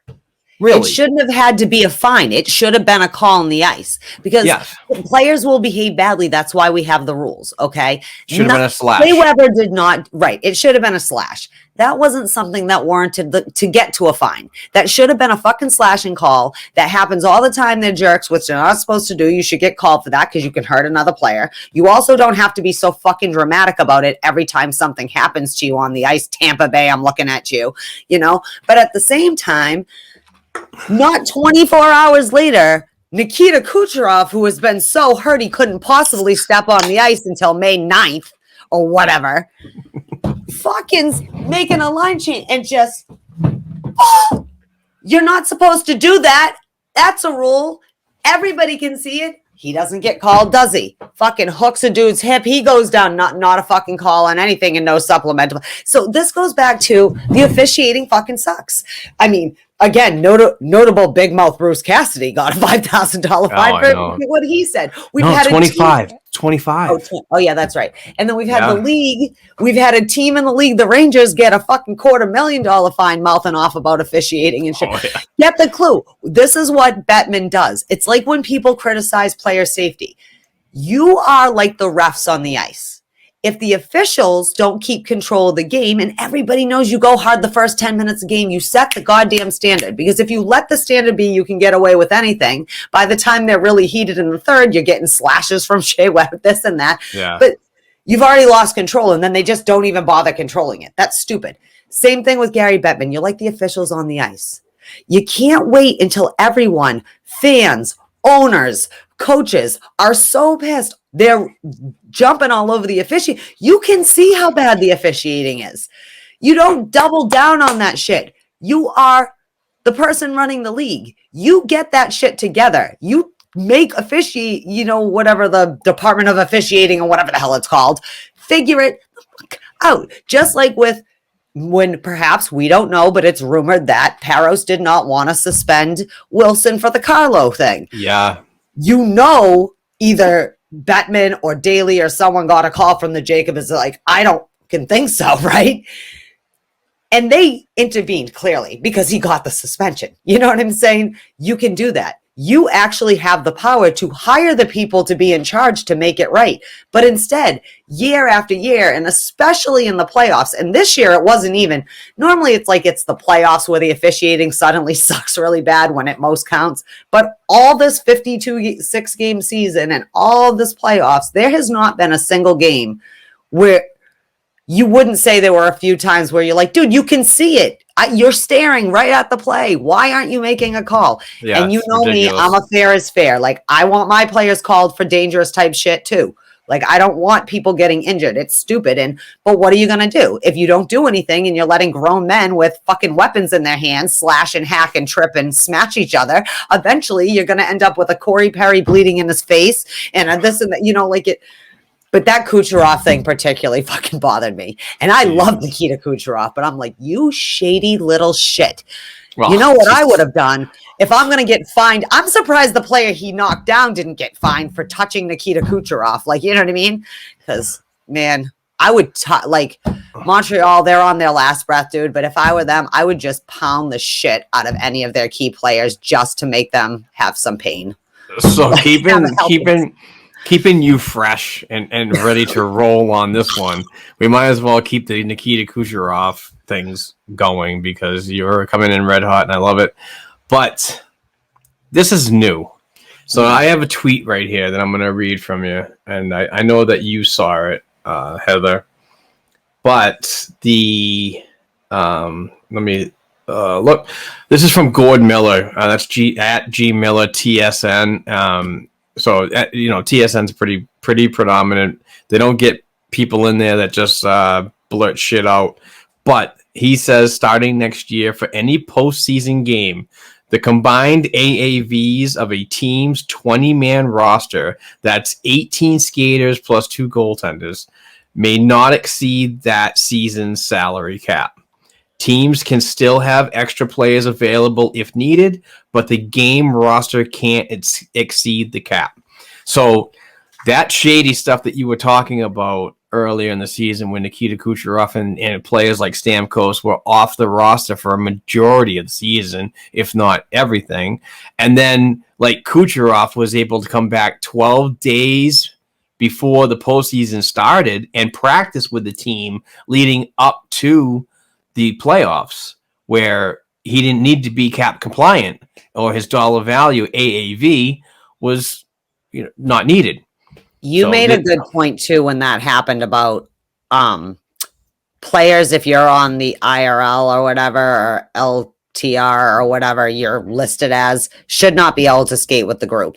No. Until they're cleared to a certain, and when you're cleared to a certain, your AAV should kick back. And I'm not going to take the credit for this one. I'm going to give it back to Jeff Merrick and Elliot Friedman. They brought this up too and said, you should be able to like rent a rink and practice on your own, but not in a team aspect because you're a team member at that point. And I know the salary cap doesn't do practices in freaking postseason, but still, it's a team event. Consider it a team event moving forward. And I think that might be what's going on here is there, even though the league is allowing it post 2005 CBA for things like this to happen, I think they're now biting themselves in the ass saying now teams are taking advantage of it and we need to stop it now because this news has reached like many GMs. We talked about it not too long ago, Heather, when I brought the tweet up that says several, I don't remember who it was, but several GMs on Twitter mentioned that to the league that they weren't happy because of this was happening. And believe it or not, it was from teams that the Tampa Bay Lightning didn't even play in this season. Yeah, because turnabout's fair play. Like, if we knew that, we could have fucking gone out and signed somebody at the trade deadline that was injured, but, like, would be uninjured in 2 weeks, whatever, the month after. Well, this year was 3 weeks or whatever, really, after the trade deadline to the end of the season. It was a lot closer or whatever. But, I mean, it's not – every team does shady shit. I don't pretend like they don't. Everybody's trying to circumvent the cap, do whatever. But to do it this blatantly and to like piss in the other team's face, like this is the type of league that only exists if the GMs are all on board with the same general rules. And it's not fair to the teams trying to mostly play by the rules or the closest to the rules as they can. This is a blatant, like, fuck off. Look at us defend our Stanley Cup with our fucking $9,000 bazillion dollar. I know I'm being dramatic, but to me, I like I said to you earlier, I think it cheapens this cup run. Last year, I was all on board for it was a real playoff and it was a real cup win. This year, I think Tampa's doing a lot of things that make me I can't, not like I'd say I've respected them before, but you would look at Tampa and be like, look at this fucking example of how to build a team, you know what I mean? How to keep the cap. Like, you know, just because you oversign too many fucking people on your way to be Stanley Cup champions doesn't mean you now get to fucking go over it just to do it again. It just cheapens it a little. Like, and also, like I said, they don't get called for shit. Do you know how many penalties that they should get called for and they don't? And it's just stupid. Yeah, it's been a tough postseason. All right. Let's move on to the next one. This is not a good one at all. We wouldn't be a decent podcast or without talking about it. But we wanted to wait until news became more prevalent, and there's a lot of few writers out there, Katie Strang and somebody else. I wish I remembered these names. You happen to remember the names? I do not. I'm looking right now because I think they should get their credit. Yeah, Katie Strang and another Chicago beat writer actually broke the news, and it's becoming more prevalent with investigation news and so on. But what happened in 2010 against Chicago Blackhawks and a member of the organization, more notably a player, is actually like absolutely disgusting news. And a player is suing the Chicago Blackhawks for sexual assault. And this was a video coach. I'm not going to mention the names because I don't want to even talk about that and give him that person or whatever that the satisfaction because it's a shitbag. So, but the way everything happened was swept under the rug. But members of the organization reached out to a former Massachusetts police officer who was working with the Chicago Blackhawks organization and said that we need to do something. And he in turn talked to a group of managing members, including ownership, and said that we need to blow the whistle on this immediately. And the ownership or people above him continued to neglect to make that phone call. And it's been so many years now, and it's just a disgusting factor that we have to deal with in the news today. And I just absolutely have no respect for anything that goes on in the Blackhawks organization right now. It's even been known as former Boston Bruins member Nick Boynton, who did play for the Chicago Blackhawks, has been interviewed and said he will go on the record to say that it did happen and he heard about it. So, and it wasn't just an internal thing. So, I mean, it was an internal thing and it should not have been. It should have been brought out. And for me personally, this news is troublesome because once the cover-up really became known, the Chicago Blackhawks removed him from the organization. But also, if I'm not mistaken, it could have been a verbal or it could have been a written recommendation. But it was for this predator to go to a high school and get a job there and to do it to somebody else. Was actually convicted of sexual. Yeah, misconduct or whatever. If it was just, if you see something, say something. It's so important in everyday life, whether you're in the workforce, on a team, organization, whatever. This could have been prevented.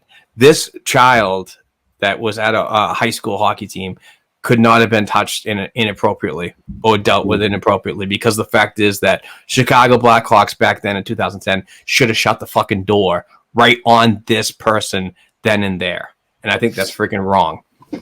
I mean, we have to definitely say it's still under open investigation about who exactly did or did not do what.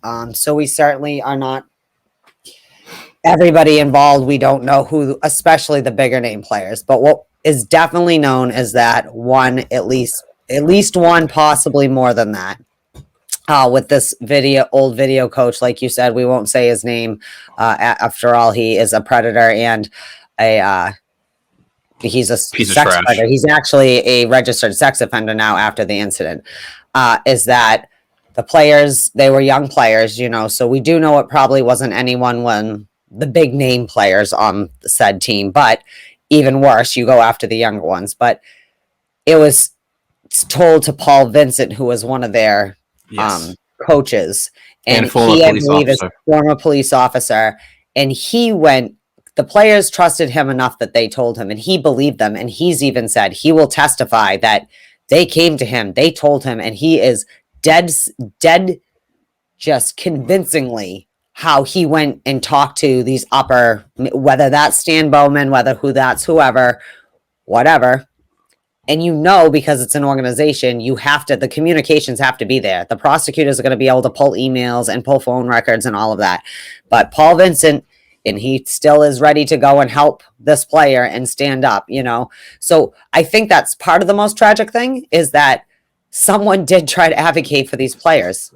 Someone went to try and seek justice for these survivors, and they were ignored. So this is all I can think is if it was an interesting fallout from the Keem Alou racist, hateful behavior that he was subjected to, and a lot of players are saying it kind of wasn't that big of a secret. Like the players, it wasn't so secret. Like other players knew of this happening or had heard things of this.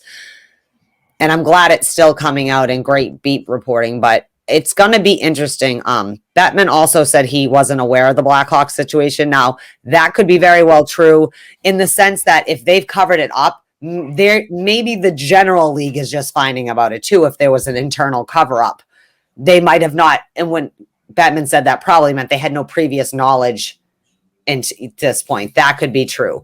But this reminds me, just not to be grotesque, but and this is not to hate on the Catholic Church, but we live in Metro Boston and we lived in the scandal back in the day. Through the scandal with the church. And if you, excuse me, Heather, I'm sorry if I'm interrupting. No, go ahead. I feel really bad.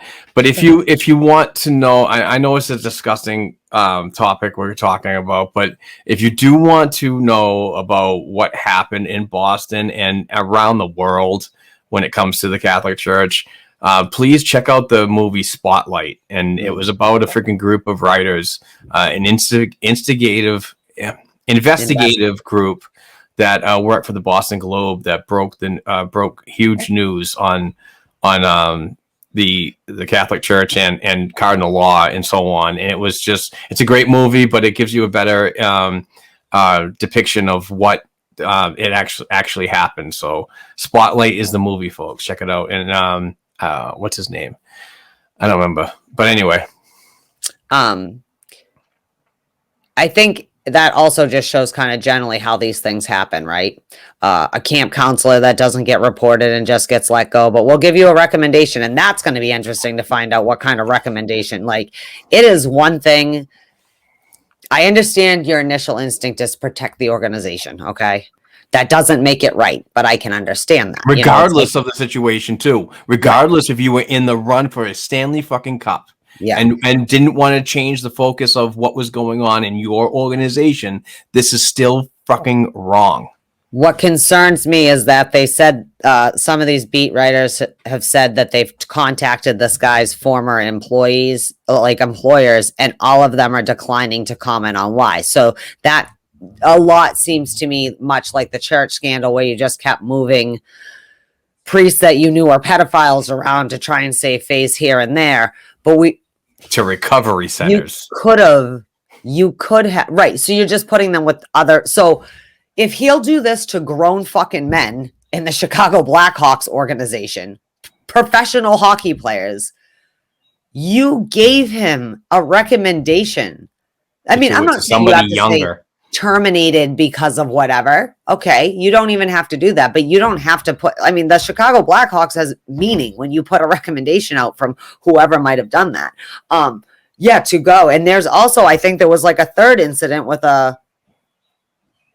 another player or something I had seen, like a younger player and whatever. You, in essence, just like the priest, Cardinal Law, or whoever, allowed more and more kids to be abused by abusers because you did nothing. You let a guy, you literally could have prevented a crime if you did the right thing. He asked them, Paul Vincent asked them to go to the Chicago Sexual Crimes Unit or whatever the heck it's called in Chicago, and they didn't do it. Chicago Blackhawks are in trouble. Now the Chicago Blackhawks have hired an independent investigator to look into it. I don't think the potential criminal should be able to look into their own crime. You know what I mean? That's like, that's just shady to me. I think the NHL should be hiring an independent investigator to find out what happened. Yeah. And that, investigate the investigators. Yeah. Like, that's not to add more and more like down, but like, I'm glad that the survivor or survivors, it's not really fully disclosed what exactly the lawsuit and this and that is, but they're suing the Blackhawks organization. Oh yeah. Not this guy, the Blackhawks organization. And I hope they get their justice, because that's the kind of sexual trauma fucks people up. Big, small, like, and you can say there's a scale, and there definitely is a scale. But anytime someone It's just another form of PTSD. Violates another person sexually, mentally, physically, that is traumatizing and creates PTSD. Whether you're a little kid, you're a grown man, like, that changes your life. It changes who you are. It changes the way that you trust people. It changes how you love people, or even touch, like, and the fact that I don't know who it was. I'm not saying Stan Bowman, whoever, this and that, but somebody in that organization made a conscientious effort, instead of to support their player on a fucking crime, chose to save face instead, and led to an even equally worse crime happening. You might even say worse because of them being a minor. You could have fucking prevented another kid from having that same trauma, I don't know. And I hope this investigative thing that's going on doesn't reveal the fact is, because this would be another terrible freaking look on the Chicago Blackhawks, that if he was doing this to kids before he got the job at the NHL level, and if they didn't do their proper background checks and so on, or knew about it, and it was one of those things that were like hearsay and so on, and we'll just, you swept this under the rug, we'll obviously sweep anything else under the fucking rug. I'd be pretty pissed off that if he has history even prior to joining the Chicago Blackhawks organization. Yeah, I am definitely. I don't care if it just seems like rumors. If you're having anybody have any kind of authority fucking figure, especially around kids, but even grown, like, you need using your careers as leverage is like pulling up in a black van saying free fucking candy to a kid in a projects. Exactly. You know what I mean? It's fucking disgusting. It is.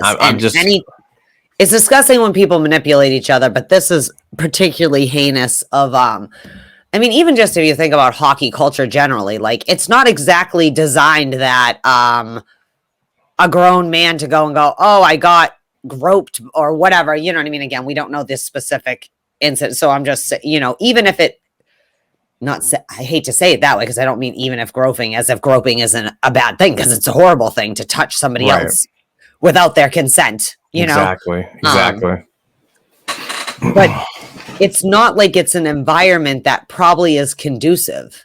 It's the type of environment where when a player might get in trouble for an assault of some sort, they try to hush it down a little bit, or like finger wag. They don't like go on. How do the victims trust anybody after this? Yeah, that's honestly what I mean, is that how did it affect them? And we don't know who it is, but I can only imagine, like, that's fucked up to have someone violate you in that way. And it's even more fucked up. Oh my God. Did you hear about the freaking, like, Paul Vincent? I can't imagine being him. Like, the person that went and tried to do something for these players. and basically was ignored. I mean, that's all you can fathom, right? They were ignored or actively turned against by the very people that they trusted to do something. How about the team freaking psychologist? Did you hear about that rumor? Yeah. How he was like involved in like trying to change their freaking mind and so on. Oh, it's so bad. Yeah. But, there's some people going to face some criminal charges probably by the end of this. I would not doubt. Oh yeah, people And, are going to jail, and hopefully that this is closure on something so troubling. But I want to move on. We're up against it, so I want to talk about these right here. These are important NHL dates to keep an eye on for the off season. Yep, just another reminder that the cup will be awarded sometime in the next week, looking like probably Tampa Bay currently, solidly. We'll see, though. Who knows? It would be so Montreal to come back and just end up winning. But so 17th, that's when the list for protected players have to be in for the Seattle draft. We're hoping next week to tackle the Seattle draft a little bit. Yep. And then the expansion draft for Seattle is on the 21st. Then we have the regular draft, the 23rd for the first round, 24th. And the 28th opens free agency. I'm hoping on the 27th to hear Taylor Hall and David Krejci have been re-signed. That's just me personally. But anyways, and we can also throw in there, after that, the first week of August, we have the Bruins development camp. So we can actually add that to the list of coming up in the next 30 days or so. So things are starting. Before you know it, we'll be talking about the starting training camps and shit. And concerning development camp, we don't know if it's going to be open to the public yet. We're still doing the pandemic thing, but our vaccination numbers are increasing, so that could be open to the public. So if it is, we'd like to be there as media members if welcome back. So that should be fun. All right, that's that. It's wrapping up. Gonna have, by the time we talk next week, we'll have a cup champion. Yes. I do want to talk about our Patreon account. If you want to support us financially, it's $1 per episode. We do about 4 episodes, probably 6 to 8, whatever. It's a very small investment, but you could have the chance to win some fantastic items, like a hand-signed puck.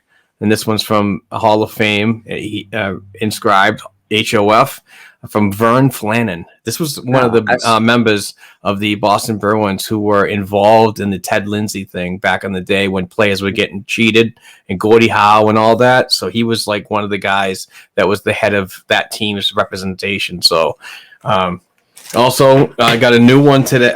Yesterday, this is a Bruce Crowder, 1981 to 1984 hand-signed photo. Pretty cool. Fully authenticated. And what people really come for is these hand-signed jerseys. And since it is July, we're going to be giving this one away in the middle of the month. This is a Johnny Busick hand-signed number 9 jersey. Absolutely awesome quality. This is one of the items from Bruce Sullivan, our mid-show commercial from the Boston Sports and Music Memorabilia. He does a fantastic job over there and has private signings. It's all legit, folks. He has video of them signing all the stuff that he bought, so you don't have to worry about getting gypped from like other areas. So please check it out. But please, what we do is we take half of your dollar and we roll it into spending a little bit on paying the bills here at the Black and Gold Productions LLC company. But we take the other half and use it for great gifts like this. So these are giveaways, small investment, high reward, just like the Bruins this offseason. We certainly do appreciate all. We certainly appreciate all our Patreon members, and hopefully we get more because you guys are awesome. We have like 50. We have 50 now, and we want to grow it. So, you know what we're gonna do? We are gonna get a list. You got to get me that list of writers and Patreon people. I will do. I'll give everyone a shout out. It'll take me 1 minute. I do. So I will list everybody off in under a minute and give out a shout out. But that being said, I think it was an all right one this rainy day. It was. It's such a shitty day outside. It's 4th of July weekend, 3-day weekend. I was talking to Courtney earlier. I'm like, this happened to Memorial Day weekend too. I'm like, Mother Nature, you fucking bitch. Only it was opposite. Memorial Day, it was this crappy. Then it got to be the 90s, and like the next week, Yeah, it was no like shit. 95 on my birthday. And then that's crazy. now it's opposite. I would rather it be the 95 degrees and dying for the 4th of July so I can have fireworks and everything. I know. I want to go out. I mean, last weekend we went to Dale and Natasha's house, and this weekend we had plans with some friends, but who knows if that's going to come through because the weather freaking is so like unpredictable. So. I just need this rain to leave because I need the 4th of July fireworks. Yes, I cannot. I know you have Viking blood. I don't mind the cold. It's just such a swing, dude. We've had like a 55-degree swing in temperature in the last 24 hours. Of it. Your people had to navigate the northern Atlantic in weather like this. So yeah, so it doesn't actually bother me when it's crappy weather like this. I need a balance between this crappy 50-something, 60-degree rain and the 105 North America is melting. Yeah. That's all I kept all week. I just kept going, does no one know North America is melting? So tweet. It was the same temperature in Bakersfield, California. Yeah. California and Edmonton, I'm saving Alberta. that clip for the bloopers.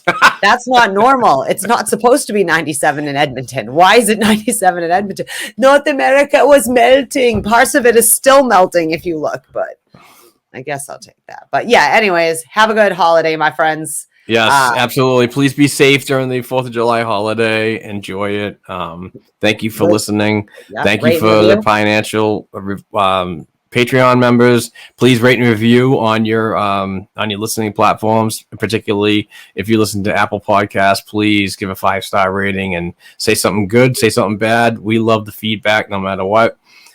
And thank you to so many great people that retweet our show and share on their social media platforms to keep growing the outreach.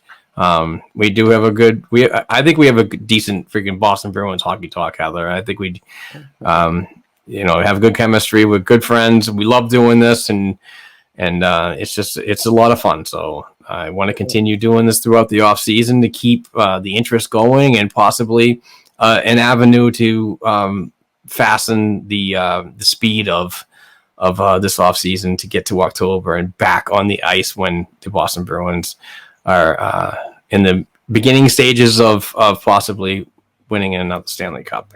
Oh yeah, that will be so great. I know. That's right. That's because we at the Black and Gold Hockey Podcast are member of the mothership, blackandgoldhockey.com. So go there, follow all of the writers, listen to all the podcasts. We've got a great lineup, and we need B&G gang signs. Like I know, like how do you do the? No, I don't know. That's for the YouTube viewers. But seriously, follow everyone. You're not getting rid of us. Again, we're just a bunch of crazy fans with try to have intelligent opinions and no cancel culture here, folks. Not so much here. And sorry, Twitter. Sorry, Twitter haters. We ain't going nowhere. Sorry, Naughty Mouse. I know you don't want, necessarily to hear from us, but a lot of people do. And I like to do this, and it's fun anyways. It's a good outlet, but you're not getting rid of any of us. None of the writers. 1,500 weekly downloads say the opposite. So people are, you will never run, the well will never run dry here at B&G. That's all I'm saying. Exactly. So make sure you stay tuned. Make sure you're following everyone. And, I don't know. We got to get this family together to have some drinks. The ones that are at least within driving distance. Dump and Change guys, Andrew Taverna, Thomas Nystrom. We all got to get together and have some drinks. Yeah. But anyway, listen, this is getting a little long. But I just want to say thank you very much, and please do be safe this 4th of July holiday week. And if you have the week off and you're out partying and so on, please take a cab, take an Uber. Please don't drive. Be safe. Your family members and friends and socials love you. So with that being said, Mark Allred here. That's Heather Ingerson.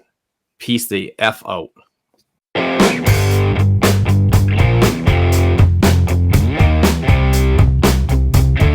Thanks again for listening to and supporting the Black and Gold Hockey Podcast. Please share the show with your friends and family, and don't forget to subscribe to and leave a 5-star rating for the show on your favorite podcast platforms such as Apple Podcasts, iHeartRadio, Spotify, and SoundCloud. Between shows, help us keep the Bruins talk going by visiting our website, blackandgoldhockey.com, by sending an email to blackandgoldhockeyblog@gmail.com, and by following the show on Twitter @blackandgoldpod. Peace out.